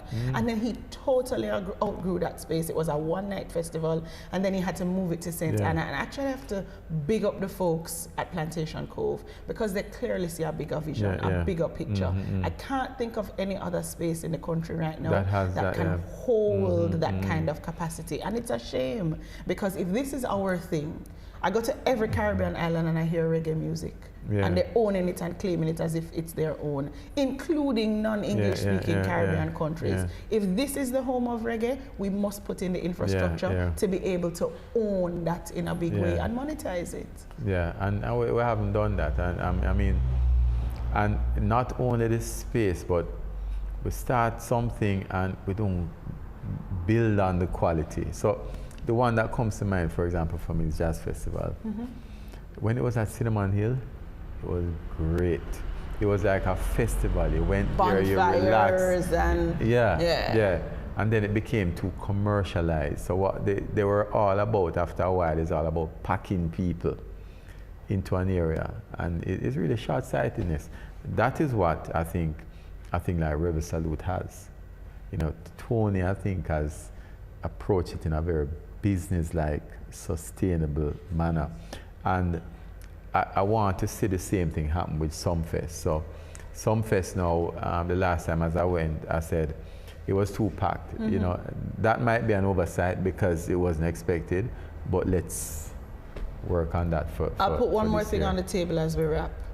I think when we think about the success in sport that we have had over the years, particularly track and field, and the work that we're putting from the basic school level, where every sports day you have picnic running against each other in a very competitive manner. There is training, and we approach it like a business. We here in Jamaica now have gotten to a place where we approach sport as a business, and there is a developmental culture of moving you up the ranks.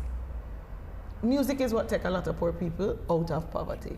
And if we approach music in the same kind of way, with the same kind of discipline, with the same kind of education around not just the talent, but the business Treat it of as the a music, real profession. watch it bloom. Yeah. Watch it bloom.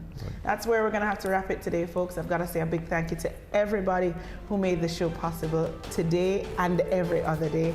Thanks also to you, the viewers, who tune in week after week. I'm Patricia K. Charles. And I'm Dennis Strong. Until next week.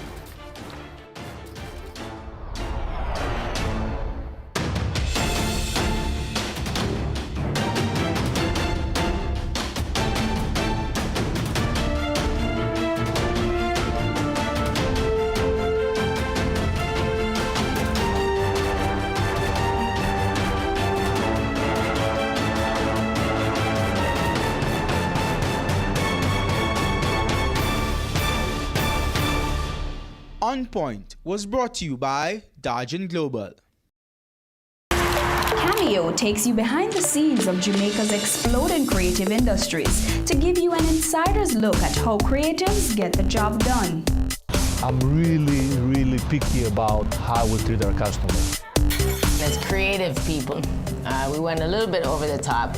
Each week, we interview innovators leading the charge in their industry. The chaos of creativity meets the stricture of structure on Business Access TV's Cameo. Your business matters. Business Access TV offers you the most innovative and effective advertising solution for your business, specializing in B2B sales, cost-effective solutions, the customers you want, the repetition you need. No matter the size and nature of your company, your business matters. Call us at 876-291-6233 or 876-376-4225. Email sales@batvja.com. My name is Levon Flynn, and you're watching Business Access TV.